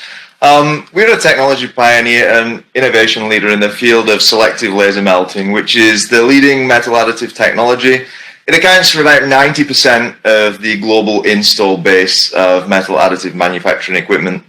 We're a big player in this market. We have an installed base of over 750 very high-value machines currently operational. And we've delivered many of the industry firsts, the first machine to market, the first dual laser to market, and most recently we've delivered a game changer in terms of this technology, and I'll talk a little bit more about that as we get through the presentation. Alongside that, we've got a huge IP portfolio of very relevant patents, and more than 500 of the world's finest engineers in this industry. And perhaps for those of you who are not so familiar with metal additive manufacturing, it's a technology that provides a plethora of hugely impactful benefits. Design freedom. This is essentially giving you complexity for free. And if you have complexity for free in terms of design, that means you get performance enhancement for free. So maybe if we can go to the next slide. Alongside that, we think about lead time. One of the great things about metal additive manufacturing, you can really consider new product development, having a version of a new product. Instead of a year for complex products, you can have something within 24 hours. This really changes the way you can think about product development and think about how you manage your design process. In terms of process efficiency, you can operate with zero inventory. So management of working capital and cash conversion cycle is impacted in an extremely positive way. And from a supply chain perspective, very topical, close at the moment, you simply make what you need, when you need it, where you need it. And alongside that, there's huge environmental benefits, not only in not shipping components across the world, but this is a process that produces complex parts with almost zero waste. Moving on to the next slide, Salik. It's a rapidly growing market. I like all the statements of the people before me. And firstly, think about as this technology develops, we're currently impacting only a very small amount of the traditional manufacturing market.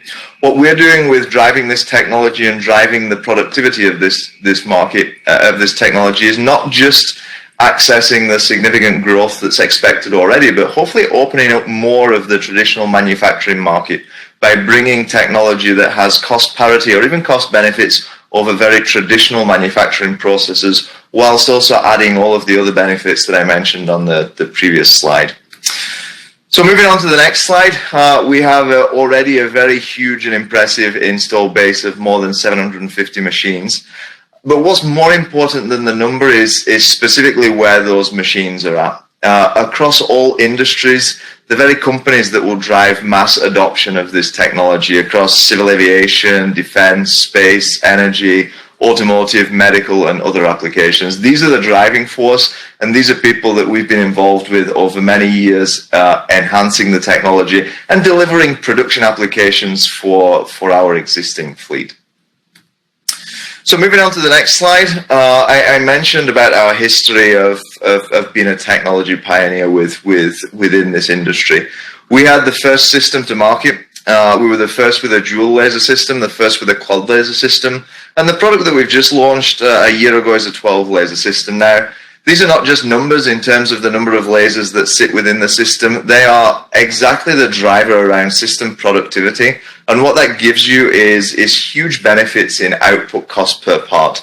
And that is the fundamental enabler to mass adoption. Nobody will ever argue with you that this technology delivers performance enhancement in terms of geometrical design freedom or inventory advantage. The missing piece of the jigsaw has always been cost parity with traditional manufacturing methodologies, and this is really a huge step towards that.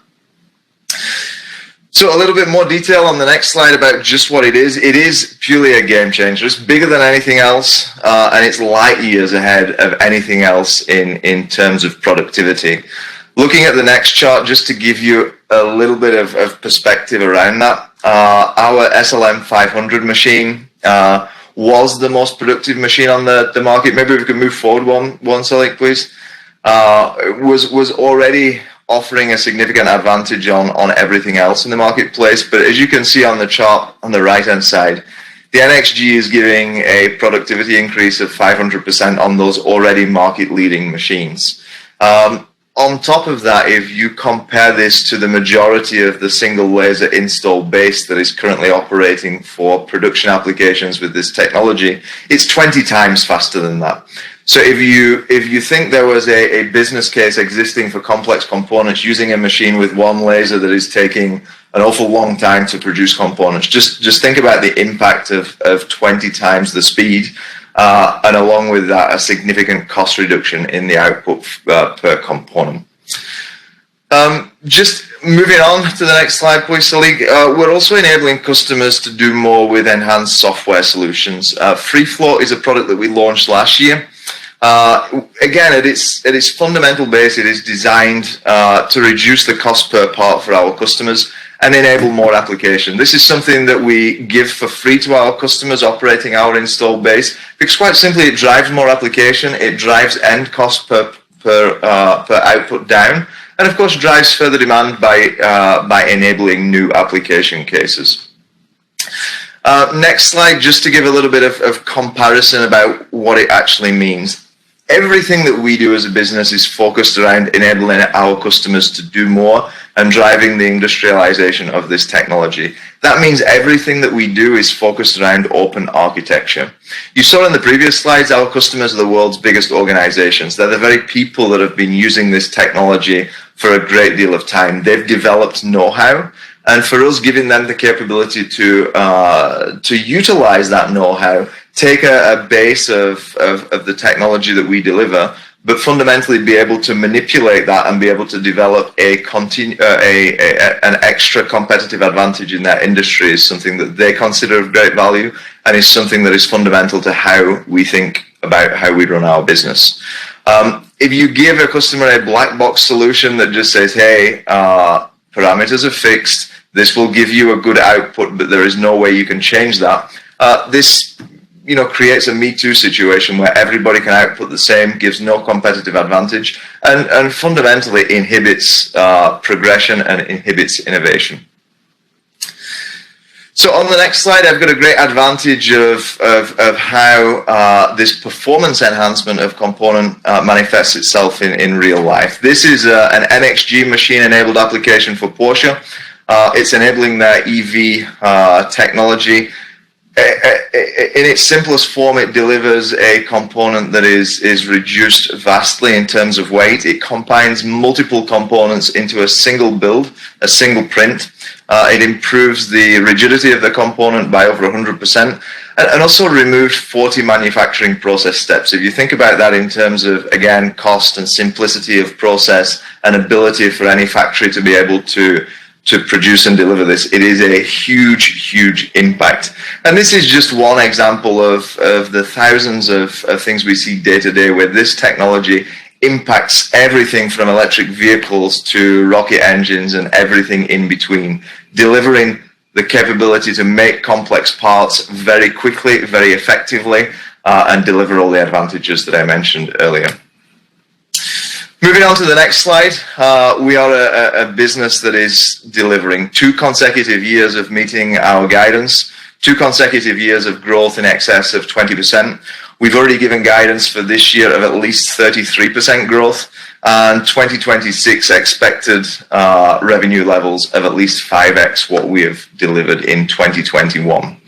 Alongside that, we have a clear path to break even on a quarterly basis in the second half of this year, and really continue to push forward with the strength of our existing portfolio, with the impact that the NXG is already having in the market. In fact, we just released information today on one of the prominent service bureaus in the industry ordering 2 of these machines to be delivered starting later this year.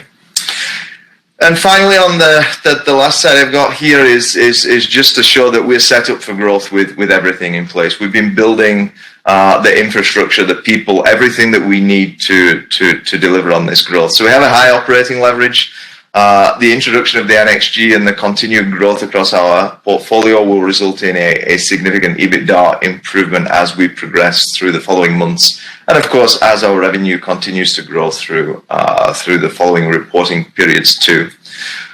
So with that, I hope I've given you a bit of background about who we are and more importantly the direction that we are taking, and I would be very happy to open it up for further questions. I really appreciate working for Alstom Power at the time. I think you speak to most people who understand this industry and this technology, they will echo my sentiments that the SLM has always been a technology leader and pioneer within the industry. Going back to 2 years when I joined, what was very clear was the element of industrializing that technology was missing. Running the business properly, developing the products in a way that would meet the requirements of regulated industries.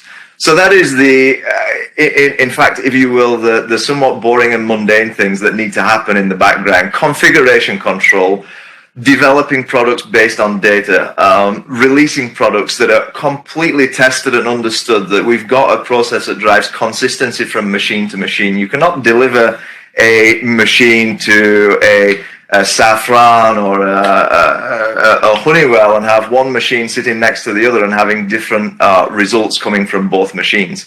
It's having something that is boringly reliable and consistent from machine to machine, and that's what we've focused on as a leadership team. So I've brought in industry experts that come from companies like Boeing, companies like Airbus, companies like Daimler, companies like GE that are familiar with how to develop and industrialize very complex technology, and that is really the missing link. I think that the industry has been crying out for, just give me a product that is boringly reliable and outputs brilliant products in a guaranteed way. And that's exactly what we focus on with the core portfolio and with the new product. Perfect. Thanks, Sam. I've got two questions that came in as well. So just in the interest of time, I'll turn over to those. First one says is, how have supply chain disruptions affected your ability to deliver or maintain machines in the field? Yeah, it's a great question, and I would be very happy to sit here and say that it has had zero impact. Looking at this is clearly not the case. Looking at the numbers that we released, the prelim numbers, we've managed to deliver a significant growth in 2021, even given the supply chain constraints. And it's a double-edged sword if you think about it. We have benefited from supply chain issues in that people have accelerated their use and adoption of this technology to solve supply chain problems. But equally, I can then not go back and promise a solution to our customers for their supply chain difficulties and use a global supply chain crisis as an excuse not to deliver. Now, the great thing is we can also produce a lot of the components that we use in our equipment on our own machines, so we can mitigate supply chain issues there. The one area that we have suffered with is the availability of electronics. Up to now, we've managed to mitigate that. It takes an awful lot more of my time than I would like. But it's something that we've been able to manage and mitigate through very difficult actions. I would say in some of our product lines, we've even had to change the configuration based on the availability of controls and electronic equipments. And we've been very dynamic in how we've managed to deal with that to ensure that we can deliver for our customers. So it has been and it is a continued difficulty, but one I think we're navigating well as a business. Perfect. Thank you, Sam. And just in the interest of time, let me just try to sneak in one more question if I could. Again, this is from one of the attendees as well. It is, you mentioned you were open. Can you tell us about some of the partners that you work with? We can, and there is this is a huge list that is evolving day by day. So the way I think about this is, we are a developer of the technology, but in order for this technology to be adopted on a completely open and industrial scale, it needs to have an understanding that people in different industries will have different perspectives. They will have different preferences in the type of build preparation software that they will like to use, the type of materials or where they would like to see that material come from, or indeed any other types of software, post-processing equipment. Now, I'm pragmatic enough to tell you that I cannot provide as a business a solution for all of these elements. We need the help of others.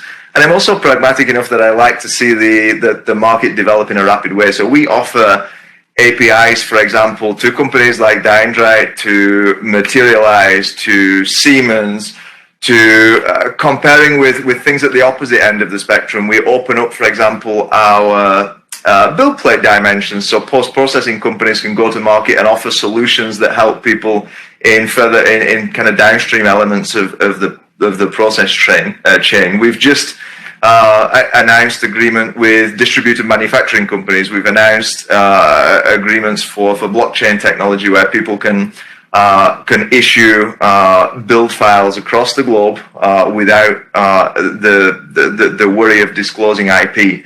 So it is very open. We work with material manufacturers. Every single element of what makes an end customer successful with additive manufacturing, we're open to partnership for the benefit of our end customers. And this is, like I say, a huge list and one that is expanding daily for the benefit of our existing and future customers. Sam, I really do appreciate all the responses, the presentation. Unfortunately, we're short on time, but would love to kind of reconnect and keep the dialogue going. So, again, we really appreciate you taking the time talking to us about SLM Solutions today. Thank you. Thank you, Sleek, and everybody else. Appreciate the opportunity. Without further ado, I'd like to invite Shri Shetty, the founder and CEO of PrinterPrezz. Shri, will hand it over to you, and we'll spend the back half of the time just having a nice little dialogue. PrinterPrezz was developed to provide equitable access to life-changing medical devices for the global community. Taking premium devices and making them better fitting, and affordable for the global market. The global trends are as follows. Large aging population globally. Implant companies have historically designed medical devices for the Western population and insurance reimbursement systems. Large populations globally have no access to these devices and are living in pain. Additive manufacturing has extensive benefits in medical devices, as we can closely mimic human bone in terms of structure, stiffness, and shape. The industry is ready for disruptions for the following reasons. AM as a technology has matured significantly and can be used to build regulated parts in volume. Global demographics is driving heavy demand for devices. Healthcare ecosystem is getting more cost sensitive, but medical devices continue to be very expensive. Current medical device manufacturers are not ready for the new reality. PrinterPrezz's proprietary digital backbone can help disrupt cost and performance of premium medical devices, leveraging proven technologies and infrastructure. Medical device innovation includes many steps between development to mass manufacturing. PrinterPrezz has integrated all these steps under our digital backbone. The bottom of our slides show 3 examples across multiple applications: spine, knee, and oncology, and how PrinterPrezz has been able to work with some leading innovation partners to help disrupt time and cost. Our global footprint includes a large innovation center in California, a mass manufacturing facility in Ohio, and a medical device and bacterial testing centers in New Jersey and Boston. We are also looking at replicating our innovation and micro-manufacturing centers across the globe. In the US market, Digital Foundry enables PrinterPrezz to realize higher margins on premium devices. In the Asian market, Digital Foundry enables PrinterPrezz to realize higher margins on premium devices that have been tailored for the local population.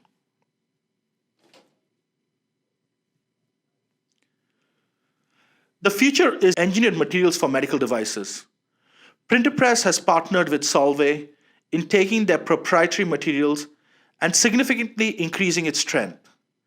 We plan on submitting a line of devices on this proprietary polymeric material to the FDA soon.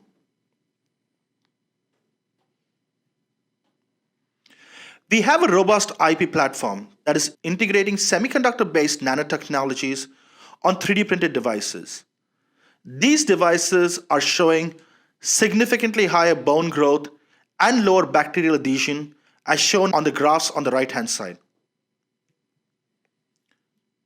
We have a strong cross-functional team across various industry verticals. This includes doctors, medical device specialists, and advanced manufacturing experts. PrinterPrezz closed a $16 million Series A round in 2020 and is currently in the process of raising a $70 million Series B round. This round will be used to expand manufacturing, our product portfolio, and R&D.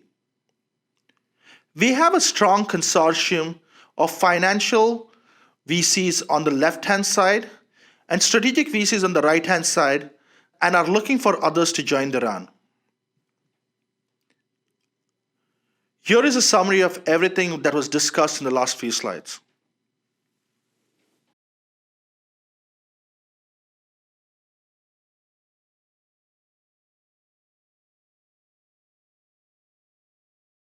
Thank you, Shri. Really appreciate it. I know the amount of time that we have today is not sufficient to kind of go through and for you to kind of really thoroughly discuss the inner workings of the company and things of that nature. But a couple of questions. The first one being is you kind of think about what PrinterPrezz is doing, right, which is effectively marrying the best of both worlds across medical science and then also advanced manufacturing. Talk a little bit more about that, which is effectively kind of going back to day number one, 4.5 years ago. What did you see in the marketplace that said to you, look, there's a need that needs to be addressed, and let me think about how I can do that, and that's how PrinterPrezz came about. Can you just talk about that day 4 years ago? Yeah, so basically the medical industry is very unique compared to like aerospace, industrial, and other markets. So one of the big challenges in the medical industry is the fact that the same ecosystem that is used to build aerospace parts or industrial parts are not optimum for the medical devices. It's a well-known fact that there's a large growing medical active aging population out there globally, and there's a lot of demand for medical devices. It's also a well-known fact that orthopedic devices and other industrial devices in the medical space that are created with technologies like additive have much superior patient outcomes compared to a device that's manufactured by traditional manufacturing. The challenges in the ecosystem are as follows. There wasn't a designed end-to-end ecosystem that had everything from design, 3D printing, post-processing, FDA regulation, and all the steps required to take early ideas, concepts, and existing products to market. And that was the gap in the market. A lot of the service bureaus or current manufacturing ecosystems came out of the aerospace and industrial side of the business, and they were designed around those verticals. While medical, there were significant gaps in terms of having an ecosystem where medical devices could be created, which is why PrinterPrezz was formed. PrinterPrezz was formed to combine semiconductor technologies or a semiconductor manufacturing backbone with 3D printing and nanotechnology and creating high-end medical devices that could provide devices at the right price and the right fit for the global population. Actually, really helpful as well. And just on your last comment, talk a little bit more about that, right? Which is, are you manufacturing your own 3D printers? Are you purchasing them? Do you have partners out there that you're actively engaged with? How are you printing these parts? Okay. So there are multiple technologies that across the last 2 decades, on the printing side and the material side, on the software side, have been developed and qualified for the medical industry. PrinterPrezz is taking these technologies that already have been developed, that have been produced by companies like GE, 3D Systems, EOS, and overlaying them with a semiconductor digital backbone and creating an end-to-end ecosystem to take devices to market faster, at higher yields, lower cost, and better tailored for the patient outcomes. So predominantly what we're doing is we are not creating our own printer. We are not creating our own software. We're not creating our own material. We are taking these pieces of the ecosystem that have already been developed across the last decade, integrating them on our semiconductor digital backbone and using the backbone to create devices that we can take to the FDA. Today, PrinterPrezz has 6 of its own devices that have been completely cleared in the spine space. And in the next year, we are going from spine to extremities to trauma to other areas, and we're expanding the product portfolio from the 6 devices we have today to 20 plus devices that we can take across the US market and the international market out there. But we're not creating a printer, we're not creating a material, we're using already developed technologies out there, overlaying them in our semiconductor digital backbone and integrating them to create high-end products that we own at a price point that is affordable across the globe. That's really helpful. 2 questions that that immediately kind of comes to mind. So if you're not creating any of these, but you found a way to really speed up that FDA process, how did you come up with that? And what have you been able to do to be able to speed that process up, either from a technology perspective, manufacturing, that allows you to be able to kind of speed up the total market process overall? Okay, developing a medical device requires, there are multiple steps in it. There are around 17 to 18 steps in creating a medical device. Today, except for sterilization, all these steps have been integrated inside the PrinterPrezz ecosystem. The fact that within our ecosystem, PrinterPrezz controls the design, the 3D printing, all the steps in the post-processing, all the steps around the instrumentation, validations, the FDA submissions, all under one ecosystem. And the fact that we control the data from early design all the way through mass manufacturing lets us use that data to speed up innovation, create better products, increase yield, reduce cost, and improve fit. That in less than $1 million. So something that typically would take years and tens of millions of dollars, we've been able to cut down time, cost, and price exponentially purely because we control every step in the flow, and we control the data every step in the flow. That lets us design products that are designed for manufacturing. It lets us design products that are designed for cost, and it lets us design products that are designed for customization by different races across the globe. Medical devices are typically more expensive when compared to traditional manufacturing. How do you scale this down for non-first world countries? Yes. So if you look at our cost numbers, a typical medical device fully packaged by a competitor or an existing medical device company out there in the orthopedic space costs somewhere between $400 and $700 fully packaged. And these companies sell these devices that typically cost $400 and $700 in a price range of around $3,000 to $5,000 in the end market. By integrating all these steps in our ecosystem and using advanced data technologies, improving yield, and semiconductor processing methodologies, which is very proprietary to PrinterPrezz, we've been able to cut the cost of these devices for a fully packaged device. We've been able to take it from the $600, $650 range down to like sub $100. By doing that, a lot of large markets that historically have been very price sensitive, like Asia, South America, Middle East, and the ambulatory outpatient centers in the US have suddenly opened up to our products because we are able to cut price by a factor of 10 and still have gross margins that are comparable to existing players out there.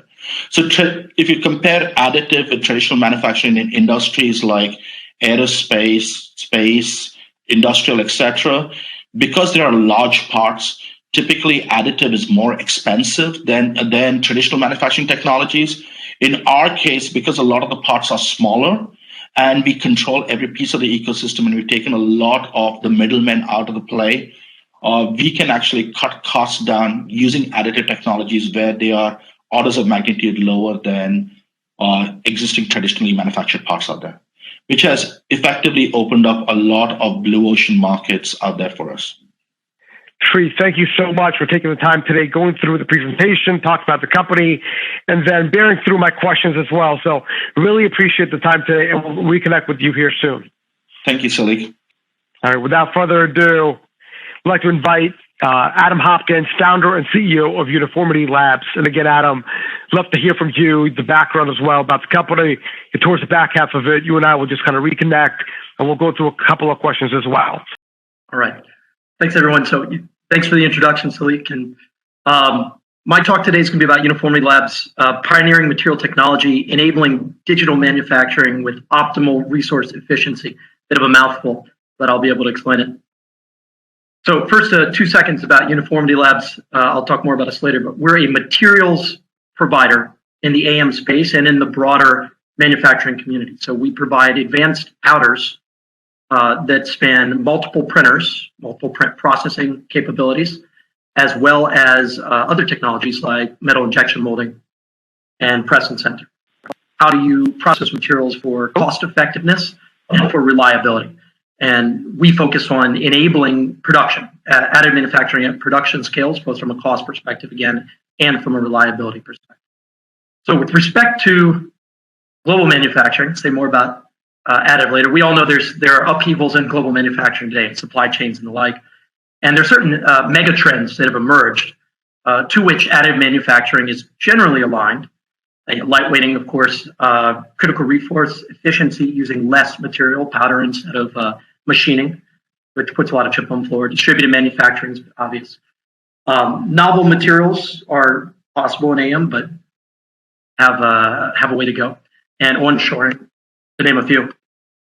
And where additive is weak in each of these areas, I'm going to highlight here. So although additive manufacturing is aligned, it's an important trend to enable digital manufacturing in general, there are some problems. So in lightweighting, distributed manufacturing, electrification, printing is just a little bit on the slow side, or old printing, and it's expensive. So it's costly to be broadly deployed.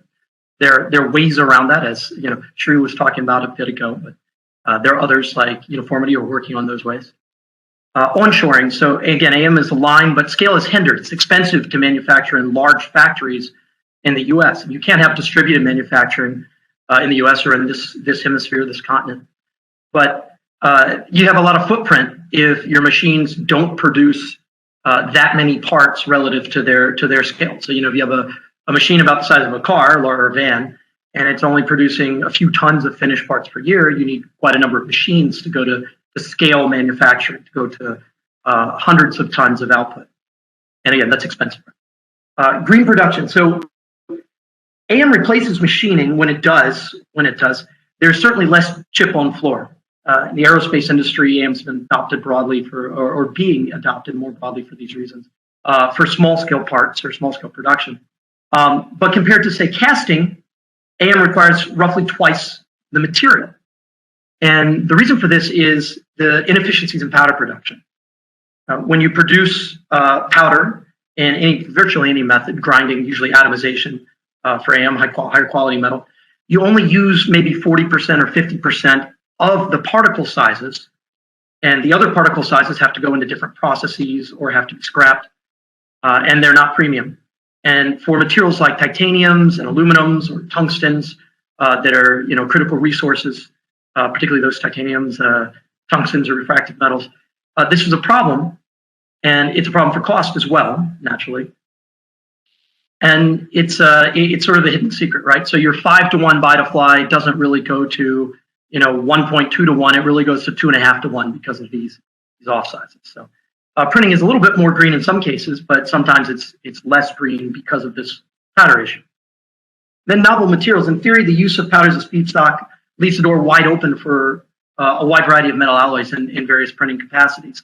But in practice, there's only a small range of easily weldable materials for focusing on printing, laser powder bed fusion, and then easily sinterable materials for binder jetting. They're not the same materials, and that's just sort of a fact of the situation.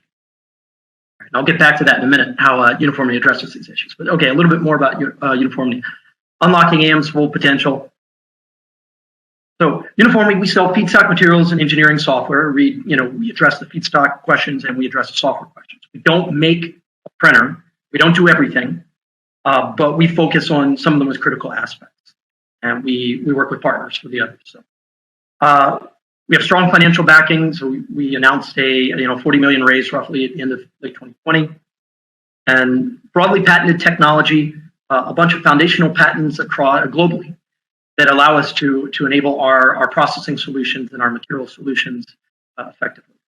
And these solutions drive value in AM. That's the point. We want to reduce cost, and we want to increase reliability in printing, and that's what we're up to. All right, so how do we do it? A little bit about the technology. Ultra-dense powder is the starting point. So we have different powder recipes for each process and each alloy. And I'll call this our toolkit, our powder toolkit. So instead of just working with the powder we have and suffering the disadvantages of only using 15 to 53 microns and laser powder bed fusion or MEMS grade powder in binder jetting, we rework the powder, we make it denser, we add different sizes and shapes, and we reap enormous benefit from that. We control rheology of the powder, we control surface properties that allow for better binder absorption and better laser absorption. Our powders are thermally conductive in addition to being denser, and they layer more uniformly, which is a really big deal because printing does need to be absolutely reliable if it's going to scale to medium and large volumes, as opposed to just focusing on small volume parts that are expensive. So there on the right side, you see a standard powder and UL powder. That's the same mass of powder in each of those vials. You can see the UL powder is actually quite a bit denser. So one of the things this enables, and I'll talk a bit more about it in a second, but is with this powder toolkit, we can expand the range of materials that are available for AIMS. I put a bullet there about novel sintering materials like AL6061. We've had some public announcements with Desktop Metal on this in the not too far past. All right, so with Uniformity ultra-dense powder that layers uniformly, absorbs laser energy better, we can increase print speeds dramatically in laser powder bed fusion, typically about 3 to 10x once all the benefits of our powder are deployed. And that's with comparable or better mechanical properties than you would achieve otherwise. So you're turning one printer into 3 into 10.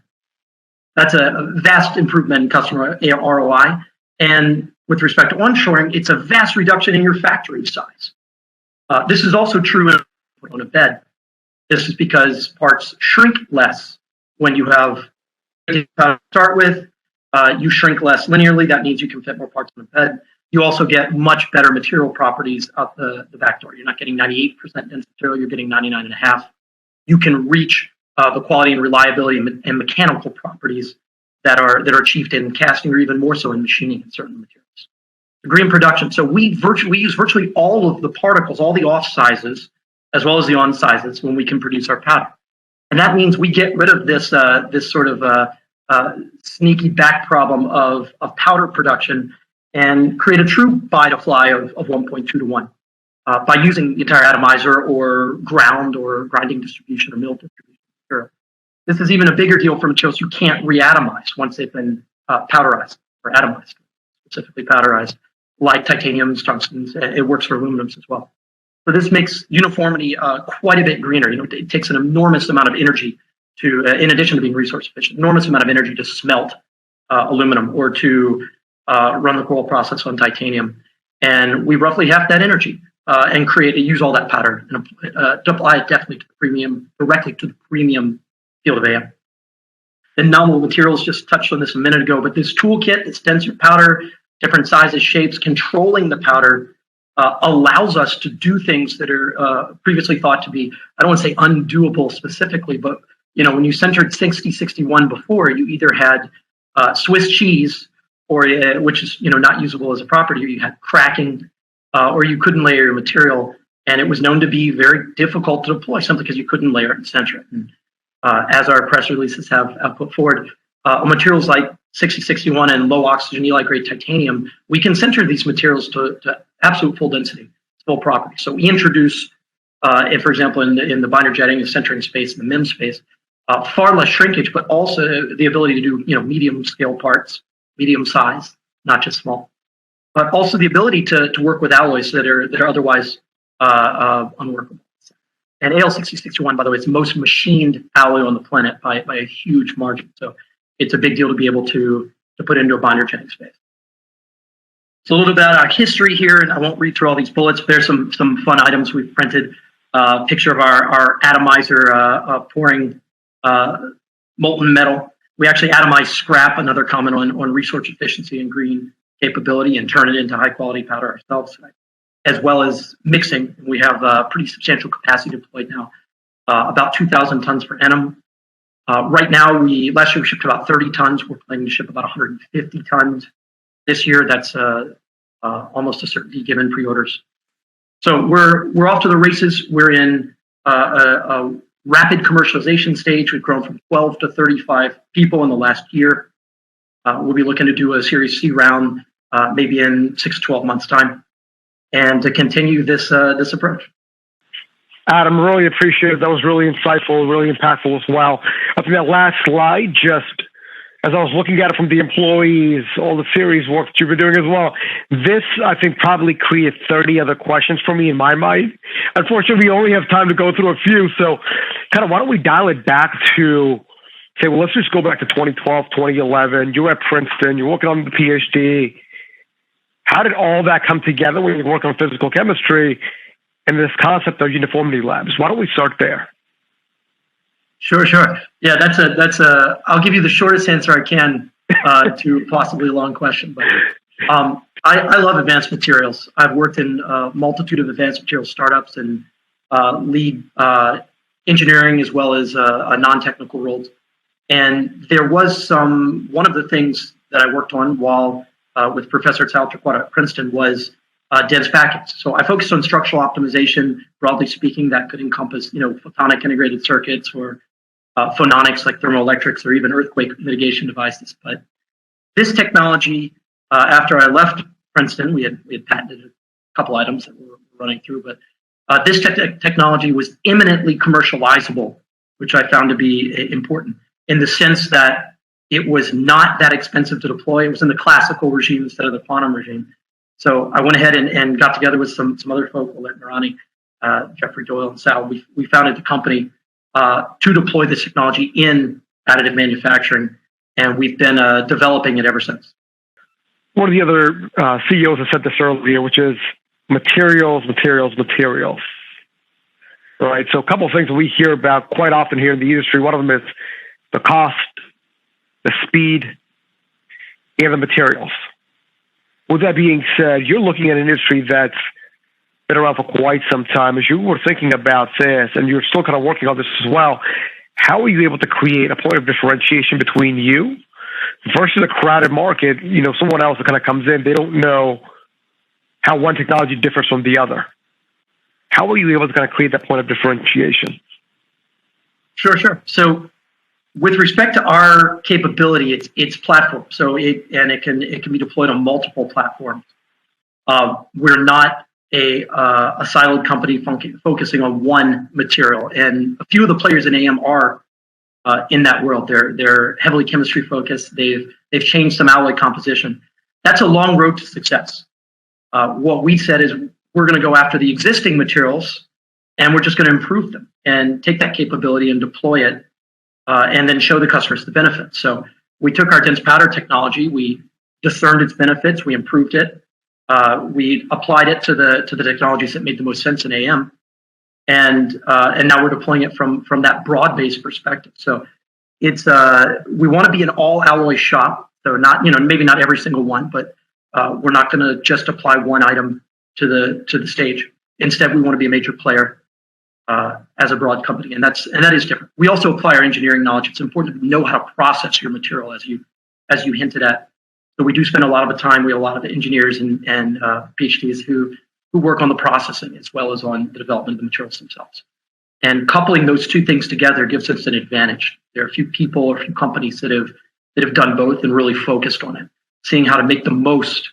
And there are none that have our, like I called it, our material toolkit to create this ultra dense powder.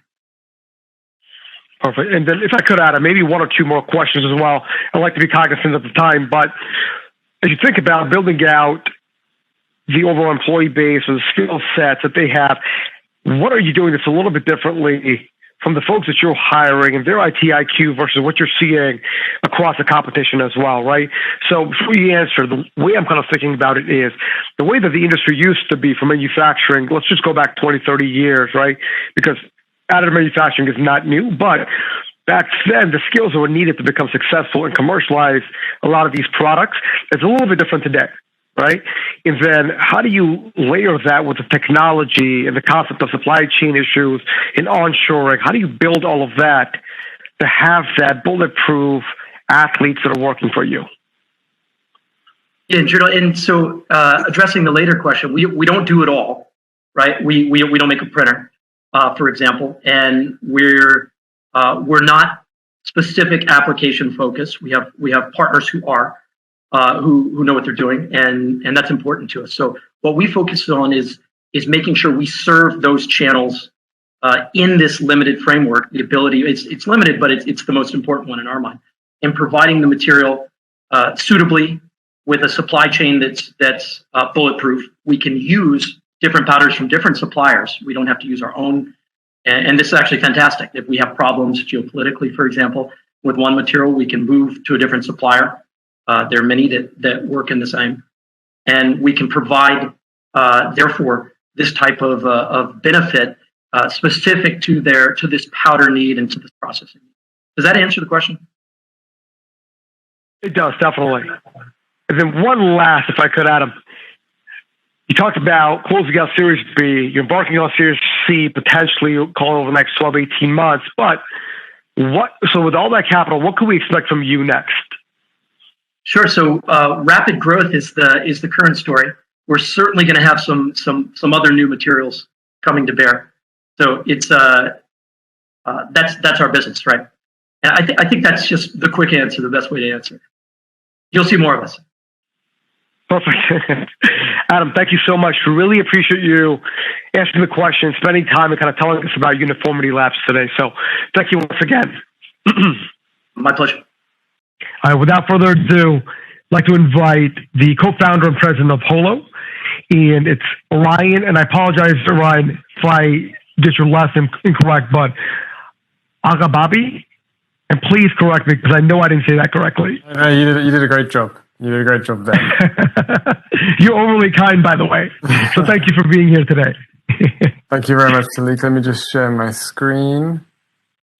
All right. So thanks for that introduction. Great to meet everyone here. My name is Arian Aghababaie, as Salik said. I'm the co-founder and chief strategy officer at Holo. Excited to talk to you all today about the company and also introduce Pureform to you, which is the first metal AM platform to produce production-ready parts. Just a brief overview of the company itself. We're a top-tier VC-backed startup founded in 2017, spun out of Autodesk. My prior company was acquired by Autodesk in 2014, where we developed the DLP printer, the Ember 3D printer that we launched with Autodesk.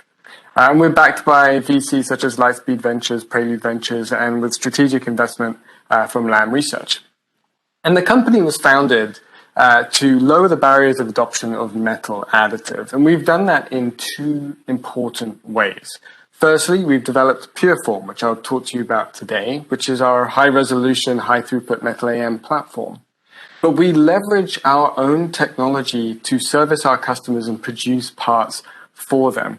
And from our San Francisco Bay Area facility here, we have the capacity to produce millions of parts a year. But before I dive into the technology itself, I do want to offer a point of view. And I think we're all here today, especially in the additive industry, because we do have the belief that additive manufacturing has the potential to enable a world that's designed and built without constraints.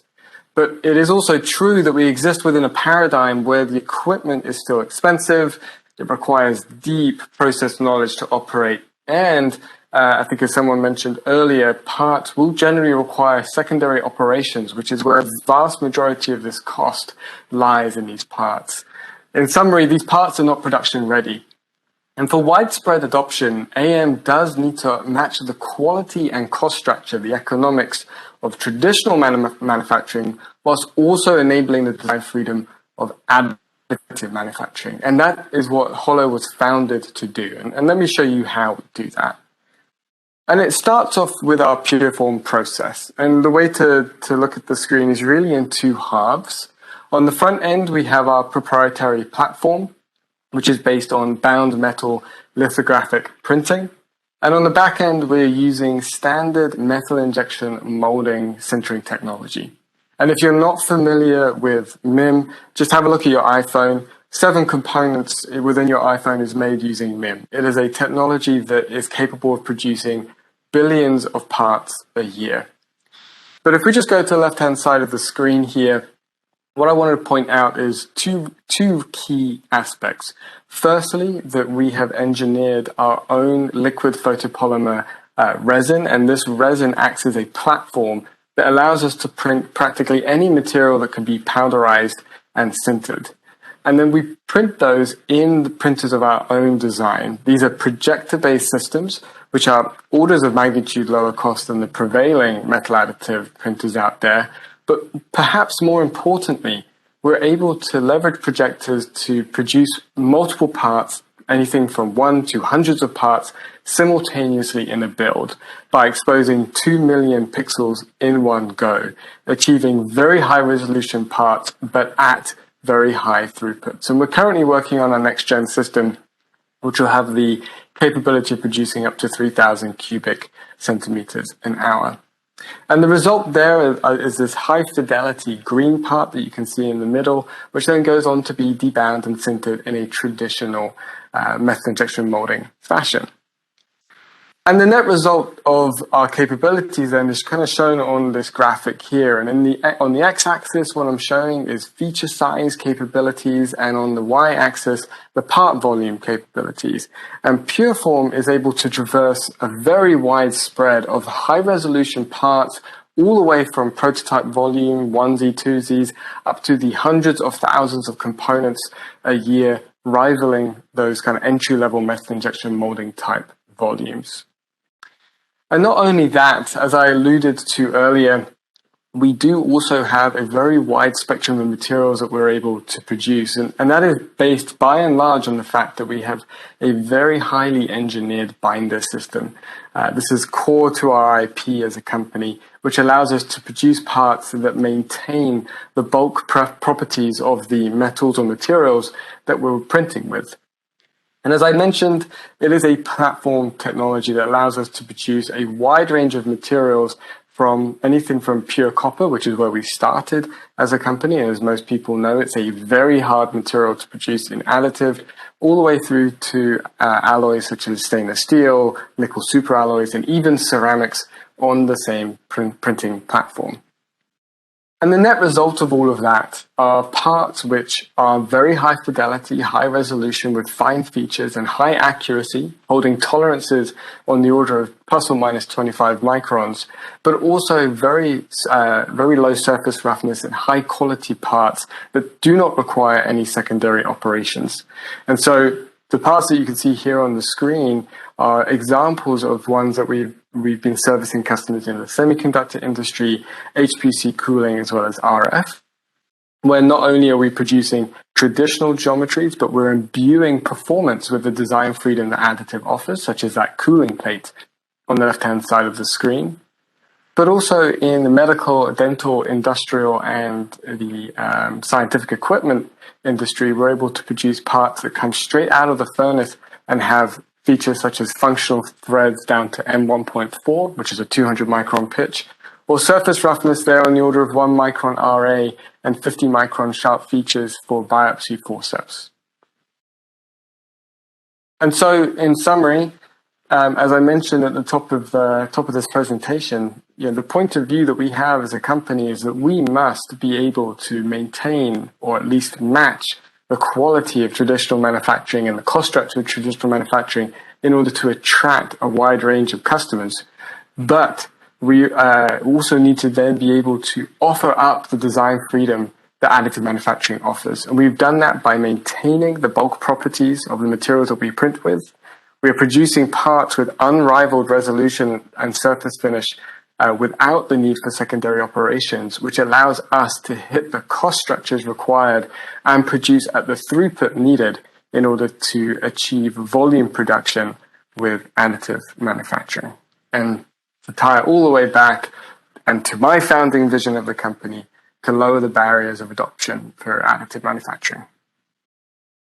Thank you very much. And my email's here on the screen, and I'm sure you can reach out to the folks at Dyndrite to reach out to me if you need to. And thank you so much. Really appreciate the presentation. With that said, my sincere apologies. I was just informed that we're running a few minutes behind, so we won't have time for the Q&A. But with that said, folks, for the attendees or any of the other panelists as well, if you have any questions for Holo, feel free to reach out to Dyndrite, reach out to the BNP team as well. I will be more than happy to go ahead and relay the questions over as well. Again, my sincere apologies. Looks like we're running a few minutes behind. No worries. Next up is from Next Up 3D, Avi Reichental, the co-founder and CEO. And Avi, I apologize that we began a few minutes late as well. Love to hear from you. Sure. It's good to be here. Let me share my screen. And while I'm doing that, let me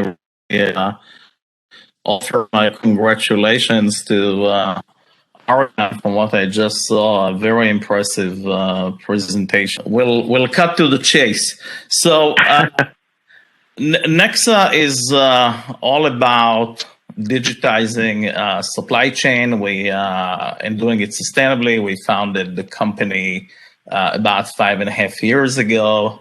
after spending about a decade and a half in additive manufacturing as the CEO of 3D Systems. The need that we saw is, on the one hand, we felt that 3D printing was too slow.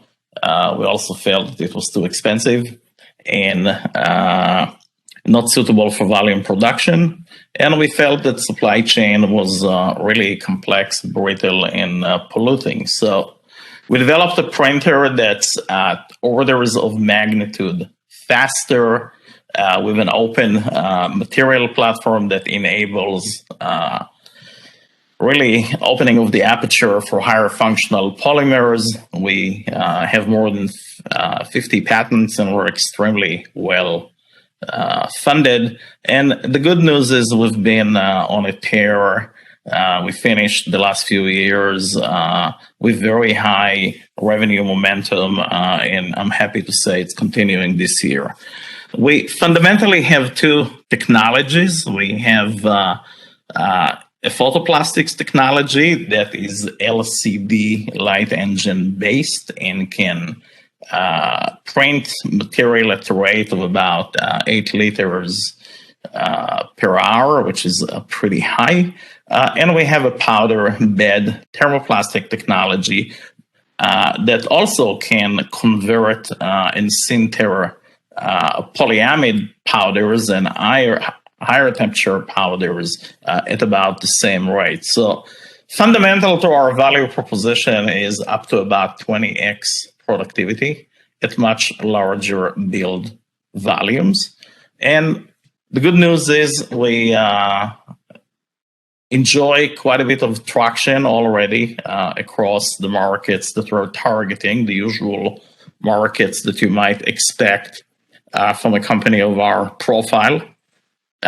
We managed to attract and assemble a group of seasoned industry veterans and innovators, including a great board of directors that goes well beyond just representation of our VCs. And we not only more than doubled revenue year over year the last few years, we also managed to continue to double our team and attract some really awesome talent, even during the Great Resignation. We have a few commercial printers on the market. These are fully featured printers that can print literally in minutes and hours what would otherwise take days and sometimes nearly a week in terms of displacement, with very good accuracy, aspect ratio, and overall mechanical performances at a size and speed that is highly differentiated and valued in the marketplace. That was the industrial printer. We have a similar offering in the dental space that is primarily addressing aligner manufacturers in dental labs, large dental labs. And we have a significant total cost of ownership advantage that starts at about 650%, simply because to match the output of one of our printers, you would need a multitude of, let's say, the best in breed comparables on the market. Taking another slice of a product life cycle, and that will be with also a fully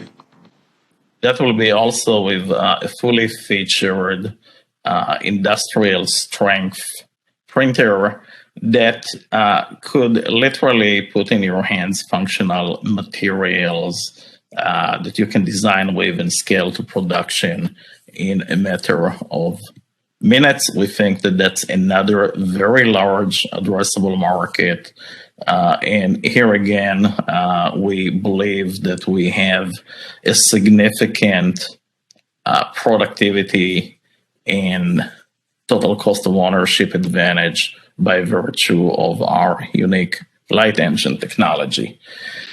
We are a polymer pure play additive manufacturing company. We only do polymers. We think that in the manufacturing space, with our speeds and unit costs, we have a shot at going after volume manufacturing.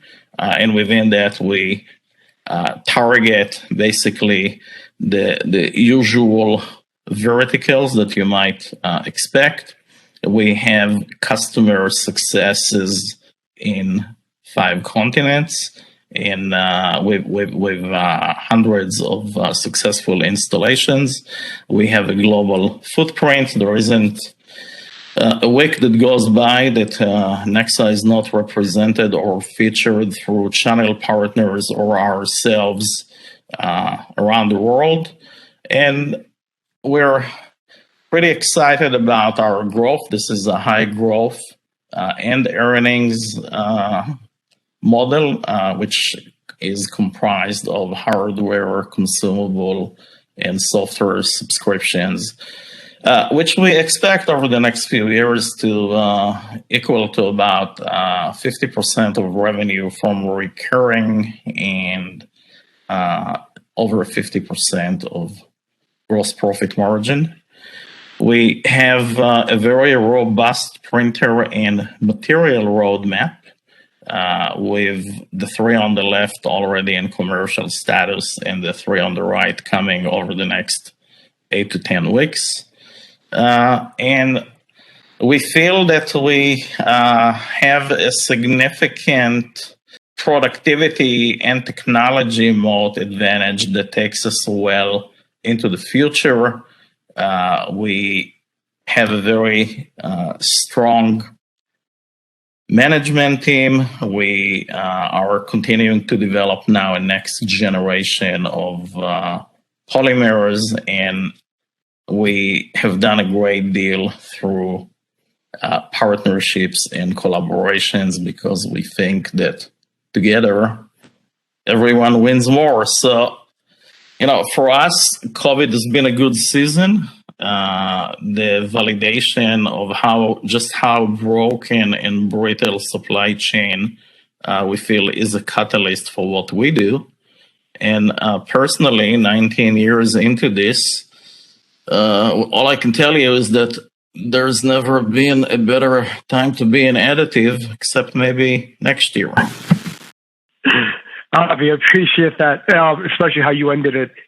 I realize that you were incredibly short on time today, so I sincerely appreciate you taking the time for us, going through the presentation, telling us a little bit more about Nexa as well. So for the audience, if you have any questions, feel free to reach out to the Dyndrite team, Christian Hartenberge, or myself. We're more than happy to kind of relay the message and the questions over to Avi. So Avi, thank you once again. My pleasure, and thank you for including me. And last but not the least, for the presenting companies, I'd like to invite Tali Rosman, the General Manager and VP of Xerox Additive Solutions. Tali? Thank you. And thank you guys again for organizing this event. It was great to hear from the different companies. Avi is always a tough act to follow, but we'll try to keep it interesting. So I'm Tali. I'm the General Manager for Xerox SLM Additive, which is Xerox's 3D printing company. And really what we're all about, and that connects to a lot of the themes I heard today, is about driving the supply chain resiliency.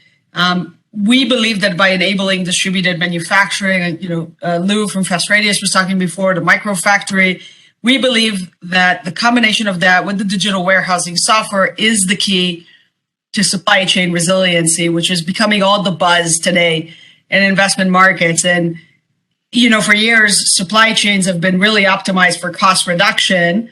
And that took a significant toll on companies in the last 2 years. And really, those disruptions have become a new norm, whether if it's COVID, whether if it's ships getting stuck in the Suez Canal, and whether if it's the tensions in Eastern Europe that we're seeing now. All of these put a burden on supply chains, and companies are struggling to get the parts that they need when they need them, which is why you're seeing, 90% of the companies are going to be investing now in supply chain agility. So, I think that's really interesting for us as an industry, because additive manufacturing, we all know, has the ability to make parts on demand, which is incredibly well suited to solve today's supply chain challenges. Specifically for us, we're taking this one step further, not just making them on demand, but also making them where you want them in a micro factory, which we believe for that, it has to be easy. So what we're about in Xerox SLM Additive is making it easy to identify the right parts for additive manufacturing, easy to get access to them and make them print ready, easy to make the parts. Easy, we've made LMX, the liquid metal printer we launched last year, is the first time that making production grade metal parts has been made easy, without powders, without toxic risk, without hazardous materials, without shrinkage and warpage and accounting for those, without complex post-processing. We took all the friction off the table to allow customers to get everything that's great about metal additive manufacturing without everything that's challenging about it. That's not all we're doing. We're Xerox, we're a big company. So we launched the liquid metal printer last year. We're launching now the digital manufacturing software platform, and we have a lot more to come. Xerox has a very extensive IP portfolio that's going to ensure our continued growth and investment. And needless to say, I'm not going to repeat stuff that others are saying. This is a very exciting time to be in the additive manufacturing industry. I think everybody's feeling kind of the hype returning and the growth and the interest from customers. I think, the bigger the pain point, the more appetite customers have to try new technologies like additive manufacturing. And the pain point around getting parts has been so significant in the last 2 years that even companies that have been very much on the fence on adopting additive manufacturing, you're seeing that shift. So LMX, production grade metal printing, we use wire instead of powder, which enables us, again, to make it extremely easy to deploy with very minimal facility requirements, very easy to get trained on, very easy to maintain and use. When I say easy and deployable, just to give you the extreme scenario of this, we've been working with the U.S. Navy via the Naval Postgraduate School on helping the Navy with their vision of the floating factory.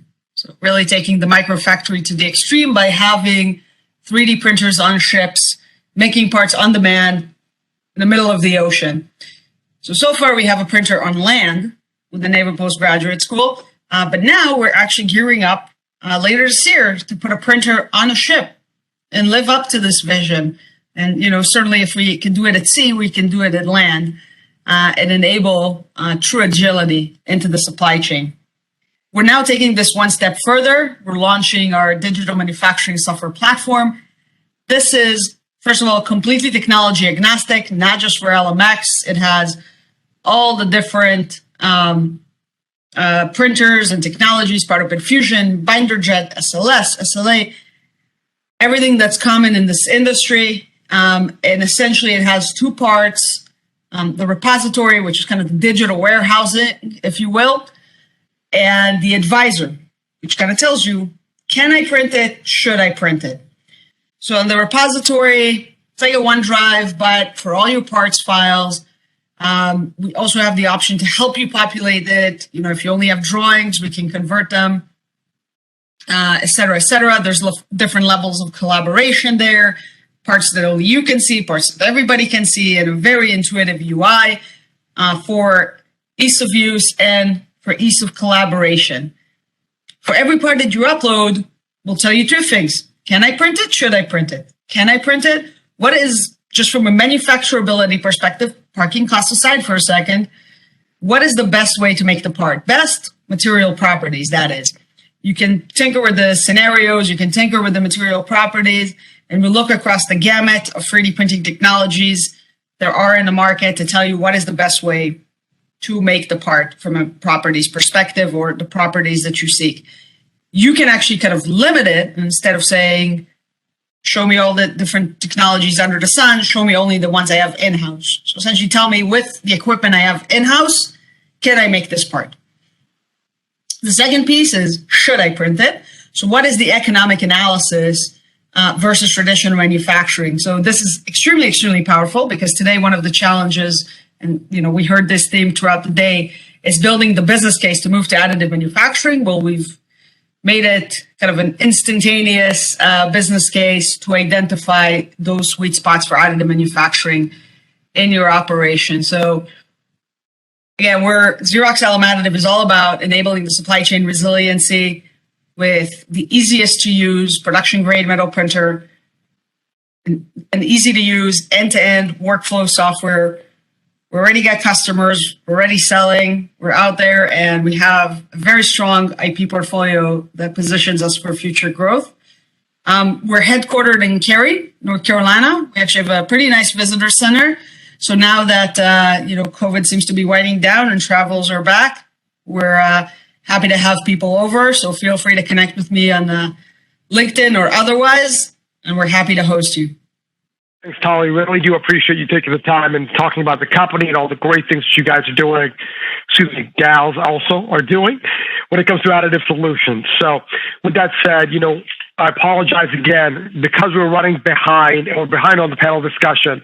We won't be able to do the Q&A session today, but with that said, if any of the attendees have any questions for Tali and her team, if you could just relay that over to Christian Hartenberge or myself or to the Dyndrite team, and we'll relay that over to her. So thank you again, Tali. Really do appreciate it. Thank you. So without further ado, since we were delayed, I'd like to hand it back over to Harshil Goel to kind of lead us through the panel discussion today. Harshil? Thank you all for joining for the final panel. I guess since Jeffrey is the only one who hasn't talked yet, maybe we should get his reaction about what you've thought, key things that you think you've learned, or highlights that you think maybe deserve another once-over. Yeah, interesting to listen to all these presentations. There's some really large tailwinds that we see around application, sustainability, different processes, materials. Of course, I will always bang on about materials with, presently I'm working with Uniformity Labs, but great to see another one of my companies here, PrinterPrezz with Shri. Having that linking to an application is vital, because without the application, there isn't a part or an end product. Some challenges facing us in the future. Absolutely, I think the future is looking very rosy, because I think there's some things happening in the macro side as well as the micro side that really aligns for the acceleration of this technology to scale. Yeah, I think we've proven that the technology is ready in certain applications. Cost is a big issue. There's lots of conversation today around how to bring costs down. And with this, to repeat again, the sustainability thread and certain tailwinds around electrification, where additive can just offer so much to the product. So I think it's looking good. Some of the challenges, I think, is how we get it out of the hands of the engineers and into technicians and onto the factory floor. That's vital, so that we're not relying on having PhDs to operate the equipment. No one likes to have PhDs on factory floors. I spent a time at Jabil. We wanted our people to be doing things manufacturing. And I think there's still a question mark over some of the cost structure of the machines and the repeatability of the machines. I think if you can't have a good repeatable tool, it's very difficult to have a product come off that tool. So that's just a couple of observations. I've been in additive about 10 years now. I'm an investor, entrepreneur, and I've touched software, 3D scanning, and materials now, and applications. And what I always liked are core technology enabling, and then the application. Again, what's the actual part? What's the benefit? so on and so forth of the additive. Anyway, sorry to bang on too much, but I'll pause there and let other people speak. Well, I'd say the same question would, I guess, go to Tali. I mean, you've been listening to various conversations or talks. I mean, anything that has kind of struck you as new or interesting, or again, would require going back to it again? Yeah, so first of all, I think there were a lot of interesting nuggets, and I think they're really validating what we're saying, which is companies are becoming more and more open. I was nodding as Jeffrey was speaking because I 100% agree with the points of nobody wants the PhD to do it, so we have to make it easy. So essentially, to make the most out of the potential hockey stick opportunity we have in front of us, we as a community have to collaborate, work together, and make it much easier for users. Okay. Say, Christian, what are your thoughts on the event? And again, thank you to you for starting and initiating and sponsoring the event as a whole. Well, thank you, and to you and everybody who has been participating. A tremendous event, and I think, overall, if I had to summarize at the very highest level what has changed since I started covering the industry, which is I've been covering industrials in general for 20 years, and then I started covering 3D printing 10 years ago, and it's been a sea change since. And that's oftentimes gets lost in the public discussion, but it's nevertheless true. So when you would walk the halls of the industry events 10 years ago, it was a very different discussion, right? People were fundamentally still questioning, the speed and the viability of technologies. Oftentimes, a lot of the machines that were being touted at these events were not actually working. I think we've transcended that part of the discussion, and we've moved on, especially in recent years, to a point where it's a lot more about truly providing holistic solutions to customers. I always like to say, and I didn't come up with it, I don't know who did, but people don't want to get a gadget in a box. They want a holistic solution. And it doesn't start with the box, and it doesn't start with the machine. It starts before that. And I think Sam of SLM Solutions made that point earlier. If you start with the box, then everything else has already gone wrong. And I think we've seen this. We've seen it with each one of the participants at this event. They're coming from a place where it's about providing a true holistic solution to the customer. And they go from there. And I think that will also, and I think we'll probably get to that part of the discussion. I think that will also inform, both going public events, be that by way of IPO and SPAC, but also the consolidation of the industry, which is a lot more, will be a lot more broad-based than just tacking on yet another technology platform, and is going to be more geared towards being more things to more people. Pulling a question from the Q&A, it looks like there's quite a bit of more enthusiasm now in the additive manufacturing space. Like there was a hype cycle, it lulled out, and it seems like it's kind of coming back. A number of folks seem to be wondering what's causing you to have confidence in this inflection. I mean, Avi, you ended your presentation extremely enthusiastic, so maybe you can take the question first. Well, maybe that's because I'm an older dog and I've been here a little bit longer. It's my 19th year. I mean, look, every industry goes through a hype cycle as it goes through its digitization phase, and that's why we have hype curves like the Gartner curve that kind of fairly accurately predicts it. I think that the reason that I'm enthusiastic is because I see real demand for complete solutions that are industry and customer friendly, with open platforms and with workflows that are validated and can get to convincing scale consistently. And I think that what some of you said before about the maturity of the industry is true, but we're also in a very interesting convergence cycle of exponential technologies, right? I mean, this is not all about additive. It's about ubiquitous connectivity. It's about infinite computing power in the cloud. It's about chip sensing that allows us to do data acquisition and interrogation in near real time. It's about being able to integrate into more automated workflows. It's about having MES systems in the factory. All of that convergence, in addition to all the heavy lifting that we have done as an industry over the last few decades, and the entrance of, let's say, heavyweight material formulators alongside all of kind of the young upstarts. I think all of that convergence and also the realization of how important it is to have a full solution, including all of the less celebrated parts like post-processing, is what's creating that. And of course, COVID was a fantastic catalyst for our industry in terms of really making supply chain top of mind for every product company. Just a similar question to you, Shri. I mean, what's giving you the confidence to A, raise a huge sum of money, but B, start this industry as a whole, right? I mean, it seems like your timing was very specific in how you got here and why you're doing what you're doing. Yeah, so it's, no one has been in the industry as long as Avi is, but I've been here for like 12 years. And if I think about the industry 10, 15 years ago, the core technology demand from the aerospace industry, from customers like GE, or from the medical industry, from customers like Stryker, was already validated almost a decade and a half ago.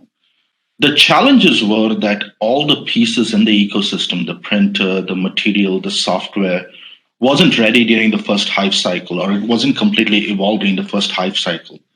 In the last decade, between a lot of money getting pushed into the industry and a lot of work being done by different players in the industry, I think a lot of the core technologies like the software, the material, the printer, the post-processing has all evolved to a point where some of the old rules for additive, like additive is more expensive than traditional manufacturing, or additive is only for prototyping, or additive is only a designing tool, is no longer true. The next generation or the next decade of additive is this industrialization. The different pieces in the ecosystem have evolved to a point where they no longer can only be used for prototyping. They can be used to create high volume parts in regulated industries. So the next wave of disruption will be in the industrial automation. It will be in the data piece. It will be in the applications and the end parts that are created on it. So if you look at the companies today compared to companies like 5-6 years ago, 5-6 years ago, you would see, small companies that are making pieces of software, pieces of material, pieces of printers. While today you look at companies that are very evolved and are more industrial in nature than anything that has been in additive for the last couple of decades. I also have a feeling that as we do this transition from low volume prototyping to high volume regulated parts in regulated large industries, a lot of technologies will start translating from parallel industries like semiconductor, like software, where companies like traditional companies that you do not typically think about in the additive space, like the semiconductor companies or Google's or Apple, pieces of industrialization will start transitioning from these far more evolved industries to additive and will start disrupting high volume production across multiple sectors. So it's a very exciting time because I think unlike the first hype cycle where it was application driven but not technology driven, I think the second hype cycle is truly being driven by industrialization of these far evolved technologies. And this includes work done by many, many companies across the last decade. So I think the industry is in a very different place than it was maybe a decade ago. Makes sense. So switching gears again and asking a question from the chat.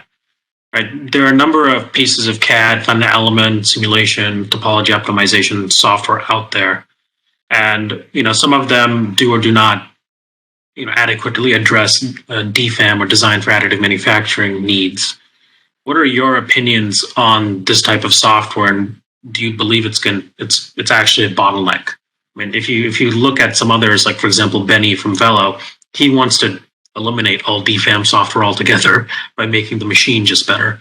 But I'm curious as to your guys' opinions. Tali, do you want to take a stab at it first? Yeah, I mean, I think there's two levels, right? One is the existing solutions are too cumbersome for users, so let's make them less cumbersome. And the next step would be, I guess, to Benny's point from Velo, would be, can we just eliminate them altogether? Instead of making the pain point less painful, can we just eliminate it? I really think what's needed at the end of the day, just thinking from a customer perspective, they don't really care about all of our internal issues and all of our formats and all of our needs. They just want an easy solution in their hands to go from, you know, get an optimized design and go from optimized design to having the part in hand as easy, as fast as possible without needing 10 different licenses and switching formats in them. Avi, you seem to be nodding along. Do you have an opinion? Well, I have a view, and I think it's closely aligned with Tali's, but I have to kind of back up a little bit. Design for additive goes well beyond machine functionality, and it really it brings in completely new design thinking. It's not just optimization for a specific additive platform. It's optimization for the elimination of design and production constraints. It's it enables combination of parts. It enables lightweighting. It enables the creation of geometries that could not be traditionally manufactured. And I think that it's an important component in the journey of digitizing manufacturing. So I applaud what Benny is trying to do. I completely agree that, as much as we can remove friction from the user experience, it's a big win, and we should open ourselves up to it individually and collectively as an industry. As much as we can also create some uniformity of standards in education, I think we accelerate adoption. But equally, new design thinking that incorporates this elimination of constraints and potentially even other circular economy design principles, I think is a big win for the customer and therefore for the industry. Yeah, I have a suggestion. Could I put a point in there? I think, as a part manufacturer, I have a different thought process on this. And because I don't come traditionally from the additive industry, I do have a different thought process. Historically, this design for manufacturing, design for additive has been created in the industry to get a good part or a good looking part or a high performing part after the additive step. But as you start manufacturing product in bulk, when you go to the 10,000, 20,000, 30,000, 50,000 orthopedic parts out there, you realize that there are 17 steps after the 3D printing where the end yield, the end cost, the end product performance has nothing to do with design for additive. It's one piece of the whole equation. The industry has to transition from the thought of designing to get a high quality additive part to designing a part that gives you a certain performance in additive, but also gives you certain performance across all the subsequent steps. So the final part that is going in a plane, that is going in a human body, meets the cost and performance requirements that are needed. And that is where, that's a mindset that needs to change as you transition from prototypes that are used after an additive step to parts that start going into regulated industries, because the design is no longer just around additive.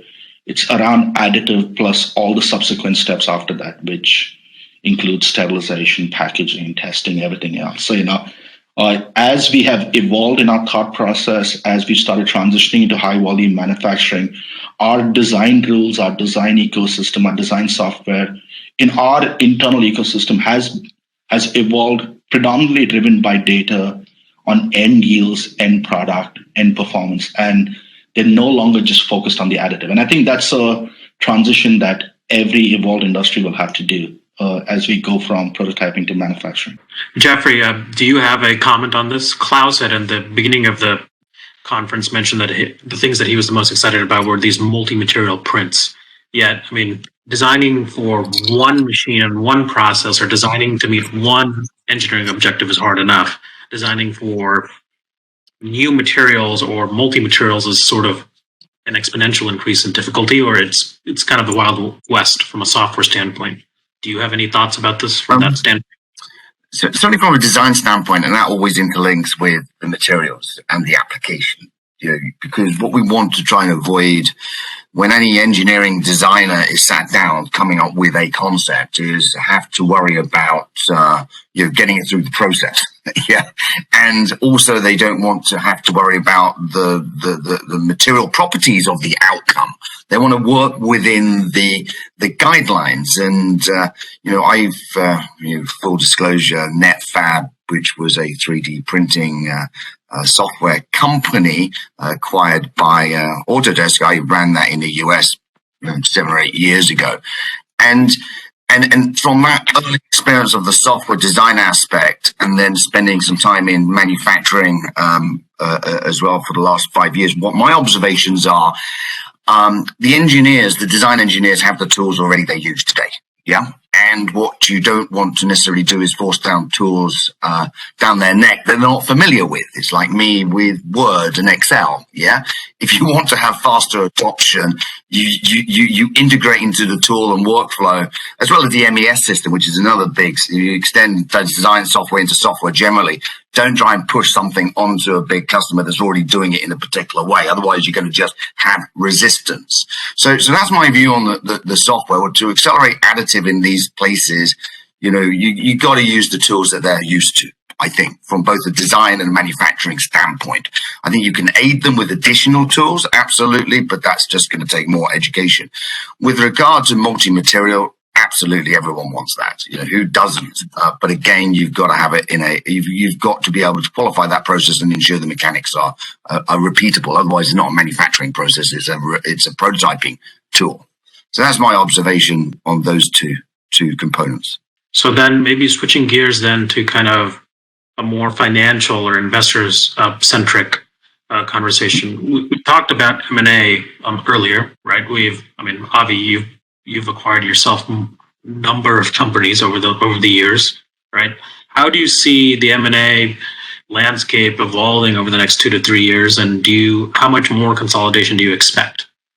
Well, look, it depends on the objective of the acquirer, right? I mean, in my mind, you have to kind of look at, are you a company that has the skill and the ability to integrate businesses effectively, and are you buying complementary force multipliers that allows you to expand your addressable market in ways that can be meaningful to your customers and to your investors over time? Are you buying revenue? And are you really good at it? And how much can you acquire in any given season, right? That's one part of it. The other is where are we in the cycle in terms of technology and business maturity, and who's viewing it, as threatening and competitive, who's viewing it as an advantage, who needs to be acquired, and who can go it alone. All these factors enter into it.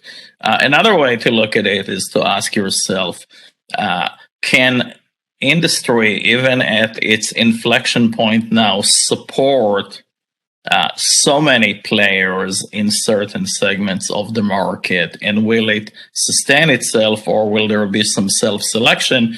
And that's a part of it as well.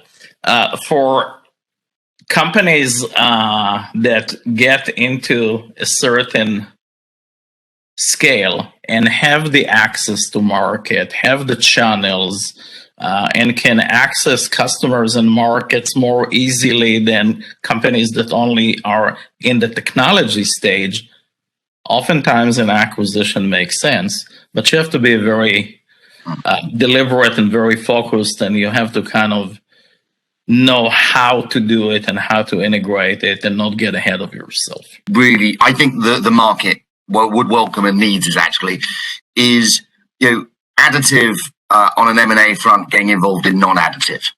Yep. So some transactions are not AM to AM. AM businesses buying an AM business, a AM business buying a non-AM business, which already has customers, processes, so on and so forth, and revenue, because I think that's often what's missing with a lot of AM businesses is revenue and critical mass. Yeah. And then bringing the AM through that process. So an established company, deep roots into its customer base with a defined process, and the additive can go in through a more trusted model.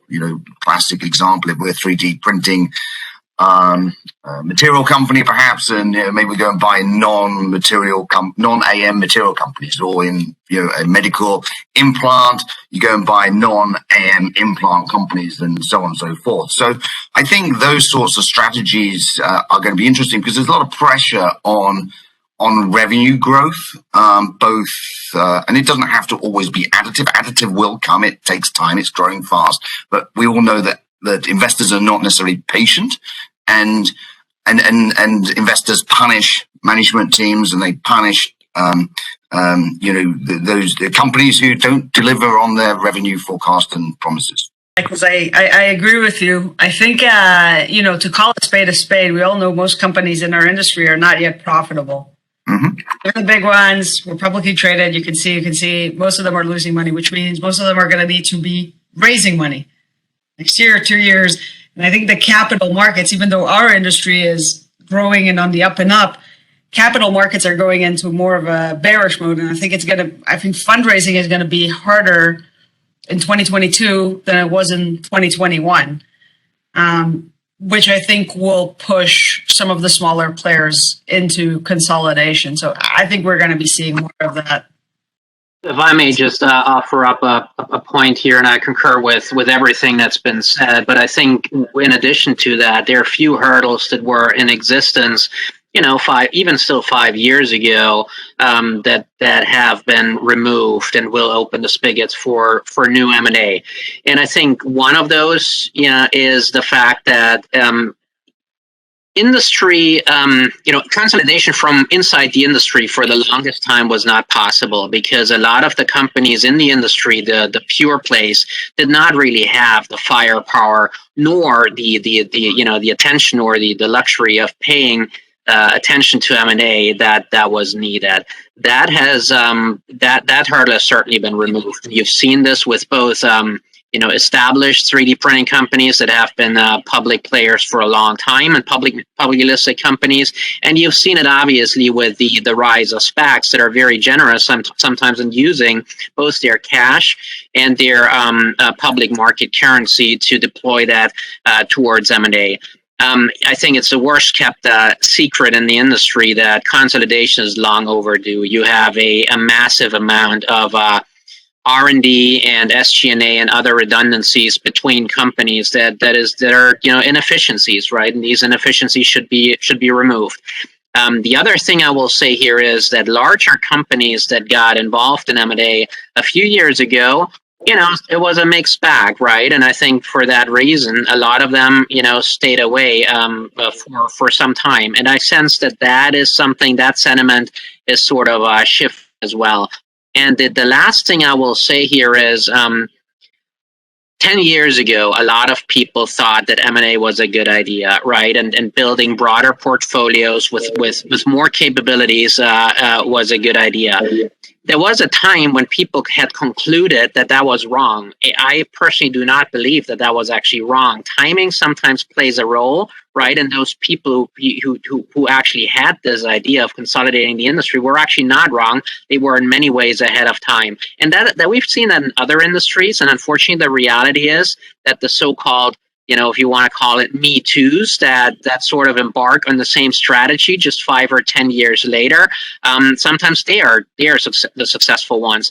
Harshil, to your point, I think you said the industry is there's a lot of musical chairs going on and being played in the industry. And I think from that standpoint, a lot of the same people are still around and have maybe not even learned their lessons, but understand that they had the right ideas, just maybe at the wrong time. So I think, again, to me, the bottom line here is that, yes, consolidation, I think, will play a massive role for the sector going forward. I mean, I think that's an interesting point, but to kind of tie it to what Tali just said, right? There are a number of companies, both public and private, who are barely even breaking even or operating at a loss, right? So on one side, we have companies that are not necessarily doing so hot in the eyes of the financial industry. On the other side, we have these extremely long timelines to actually deliver anything, simply because the buy cycle for any of the people using these machines, because they're making physical goods, is so long. And then on the other side, we have an industry of folks there are just too many of any specific type of company, and there's redundant R&D, right? Like, for example, there's, I think in our database, over 90 photopolymer machine manufacturers on the planet, right? There's no way that all of them are going to succeed, right? But with the mixture of all of this, if the market is trying to consolidate, but none of the people who are bigger or have enough money to help consolidate, what's the end result here, right? Like, it seems like there's sort of a catch-22 situation happening. I have a different perspective to that. So if you look at 10 years ago, at the startups that were out there, they were more evolutionary than trying to make a big difference, like trying to disrupt markets. So if you look at them, they would make a photopolymeric machine, which is slightly better than the previous one, which is why they could get to market faster, they could get to revenue faster, they could do a lot of things a lot faster because they take something and make it slightly better. Across the industry, if you look and see the quality and caliber of startups today in the additive industry compared to like a decade ago is very different. And everyone are trying to make a big difference. Let it be binder jetting, let it be the software side, let it be the hardware side. There's no longer, there are a lot of companies that made those evolutionary changes. Now, if you have to make a difference, you have to make a big change. That's why a lot of these companies are going in big with a lot of money, and it's taking them longer to get to market and create revenues and all the traditional metrics that we use, because the kind of changes that they're trying to make towards industrialization is a lot more challenging, a lot more bigger in terms of impact compared to what a startup would do like 10 years ago in the same industry. I think M&A back then was also much smaller and was predominantly product driven. M&A going forward will be towards industrialization and, will be driven towards applications more than actually evolving products. That's just my personal view. But I think the kind of talent that is coming into the industry from other industries, the kind of startups that are coming out there, they're trying to make big impacts, but on the flip side, it takes them longer to get to market, generate revenue, and all the traditional metrics that we've used historically to raise money. And they need to raise a lot more money to make the impact. But I think it's just part of industry evolution, right? If you look at the battery industry 10 years ago, the kind of companies that were there back then in batteries versus the kind of companies that are today in the battery industry are very different. And they're trying to make an impact at a scale which is much bigger than some of the traditional startups have tried to do in the space. Slightly different lens on this, specifically on your comments, Harshil.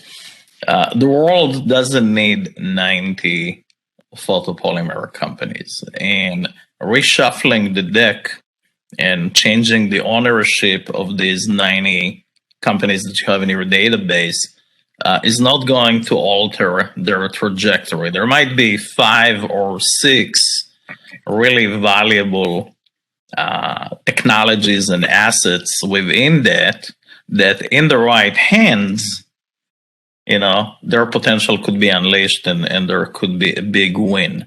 But when you get to a situation that you have so much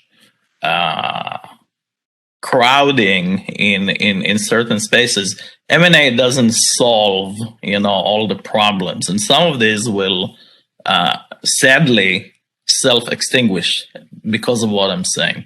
And the good ones will either make it on their own or will benefit, and there'll be a tremendous force multiplier from a combination, because in many instances there is the redundancy of not so much the R&D and the SG&A, but the phase of scaling an early stage company to a significant go-to market, the ability to open channels and have access and play where you need to play is where a great deal of inefficiency exists as well. I agree with you, Avian, and that's honestly where I was heading, right? It's not like one company's going to buy the other 89, right? Or some oligopoly is going to happen, right? It's truly, with sadness and, some usefulness, a number of these have to extinguish in some way, shape, or form, right? And so, the question then becomes for the investment community, well, which ones truly deserve to rise up and which ones are going to self-extinguish? And I think that's one of the reasons why a number of the attendees we have here today are kind of attending. All right. So I guess continuing onwards, with regards to the new SPACs that are coming out and where things are going, right? I mean, we have two folks, right? Namely you, Avi, Shri, and I guess also Joffrey, right? I mean, you guys could theoretically go the SPAC route, or you could go the traditional route. Out of pure curiosity, where's your head at with regards to these things? Is this even a trajectory you're considering, given everything you've seen so far, or are you on to something new or different? Speaking for ourselves, these SPACs have been around for donkey years. We used to call them cat shells in London 20 years ago, when I was doing them. Then it's cheap access. It's cheap access to capital, not from a cost standpoint, but easy to get is probably a better expression, because you've got to just persuade some people who may or may not be intelligent about the particular area. It's very interesting what Klaus said around an operational management versus a celebrity management. It makes a lot of sense, doesn't it? You don't bring the Kardashians into an additive play. From my perspective, who knows? Because some of them own multi-billion-dollar companies. I mean, I'm not sick. That makes logical sense. Maybe they will help to open the door, and that's what you need is the network. So if they've got the right network and you're doing cosmetic additive business, I think it aligns quite nicely there. But if you're doing something selling to spaceships, it's probably less relevant. But they might know Elon. I don't know. So, joking aside, any CEO and any exec team and investors got to be careful where they go get their money from, and there's different routes. It's a less transparent route, optics to the company to use a SPAC. Personally, I'm not close to the idea in any company that I'm involved with, but if it's the best way to go, you go that way. If not, you do an IPO. Or the other way is reverse onto the market through acquiring something similar. From my experience in finance, I've been in and around financial markets, like a lot of folks on this call for couple of decades, and things go through phases, and there's full circles, and what might be in flavor next year may not be what's in flavor this year. What all companies need is access to capital, strong balance sheet to grow, and what's great about being public is being able to have that tool set to go and do some innovative financing as well as M&A with shares, so on and so forth. So always a place for them. How you get on, it depends on which way the wind's going on that particular quarter that you're going into the market. Yeah, my perspective is, almost a decade and a half ago, I was part of a company that went down the IPO route, went on the public markets, and it got sold subsequently. But there are pros and cons to the public route. Being a public company is good because you don't have to be as a startup, you do not have to be in this constant loop of raising money. But the flip side is you are a public company. So you have to be there is a whole bunch of headache that comes with it. The pros of the SPAC market is that, it's given access to a lot of capital to a lot of companies that have disruptive technologies out there. And hopefully the right team with the right technology, with the right amount of money can disrupt the industry faster than something a traditional company out there could do. So giving money to startups, either through the venture route or the SPAC route, makes sense because that's the only way to accelerate disruption across many verticals. And a lot of different governments across the world have done that, and it's been very successful for them. The flip side is it's this challenge of being a public company and having the right expectations, both from the investors and the street.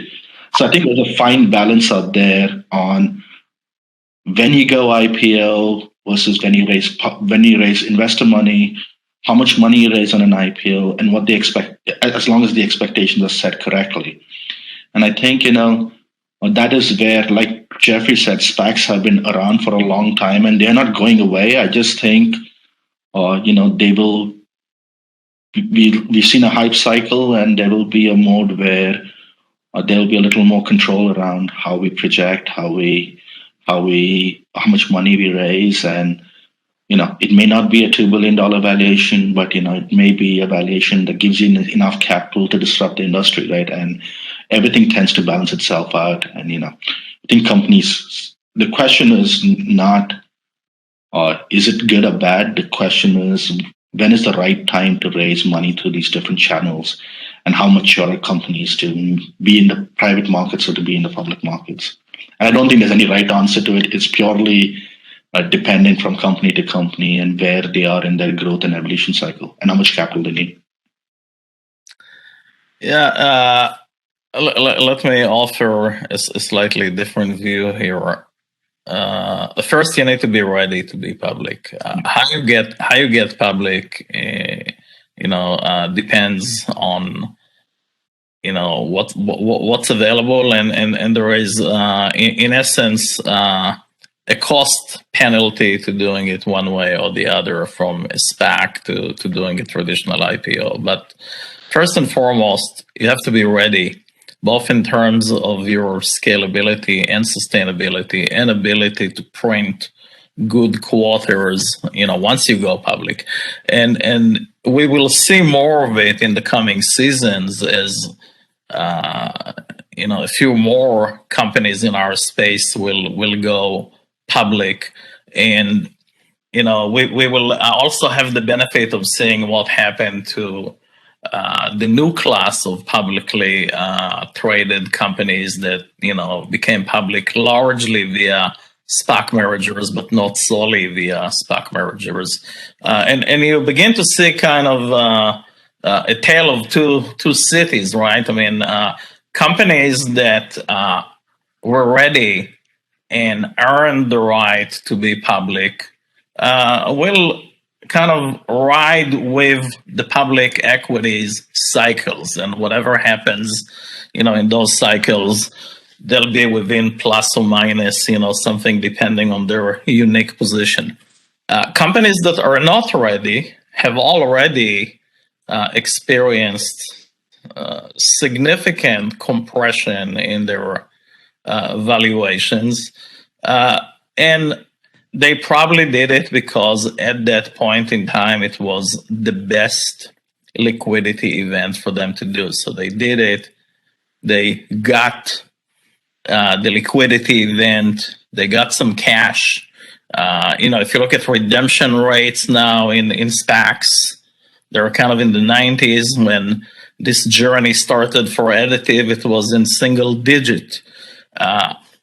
On the flip side of all of that, there are hundreds of SPACs that are hunting for targets, and they have about a 2-year shelf life with a 6-month extension possibly, and so there'll be more deals out there.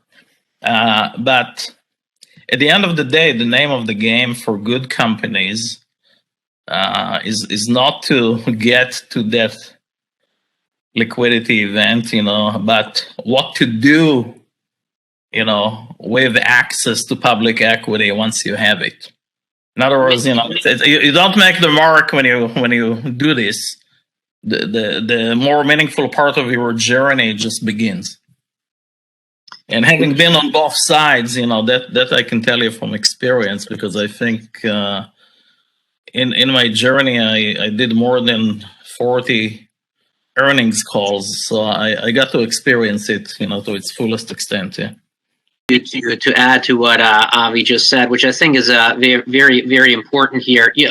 First of all, there's no question. SPACs are here to stay, right? I think they've proven their value to the market, and in a way, they're almost like the most extreme form of raising money in the public market, because they're disproportionately deferential to value discovery in the public market. There is, as you know, there's no traditional book building exercise. It is really deferential to the public market, and the public market can be erratic or volatile or whatnot, and the swings can be extreme, especially with smaller companies. That said, and there's very good evidence out there in the form of studies, that what has happened to SPACs is only to a smaller extent due to macro concerns or macro issues. It has to do largely with how the particular companies perform and how they deliver on their expectations. And the reality is that north of 80%, I think, is the number of the companies who went public by way of SPAC have underperformed expectations. So we should not really be surprised by the compression in valuations. And like Avi said, I think the upside for those that actually make good on their promise is substantial. The other thing I will say here is to maybe tie the two themes together. Just like with private companies, also with public companies, there will be a weeding out of those who are not viable public companies. Maybe the public market is usually very good about that, and for those companies, the M&A door will be open as well. And I think that was maybe the third hurdle that I wasn't referring to earlier that has been removed. Right, once you put a public mark on a company, and once there is a traded security, M&A is a lot easier all of a sudden. So I think those themes are all work together. And I agree with Avi in that you don't raise an IPO or a SPAC to cash out and leave. You raise it to begin the next major part of your journey. So okay, but we're definitely coming up on time here. I wanted to thank all of our panelists personally. Thank you, Tali, Shri, Jeffrey, and Avi, for your time today. I'm sure the folks who've been listening have been excited to hear what you have to say and your perspective. Thank you, Christian and BNP, also for hosting and sponsoring the event. And with that, I'm going to turn it over to Christian for some final concluding remarks. Thank you all. Well, thank you, Harshil. So first, I wanted to thank Dyndrite and the entire team, you, Harshil, and Sean and Hafsa and everybody else on your side for all the good work, for the opportunity to host this event alongside you. Dyndrite has, as we think, become a true thought leader in additive and in digital manufacturing, first and foremost by the solutions they're offering on the software side, but then also, as Harshil pointed out, by really providing these forums in a way that few other companies do, where they really open up the discussion to industry participants, be those competitors or just other people, other travelers on this road. So thank you again for the opportunity.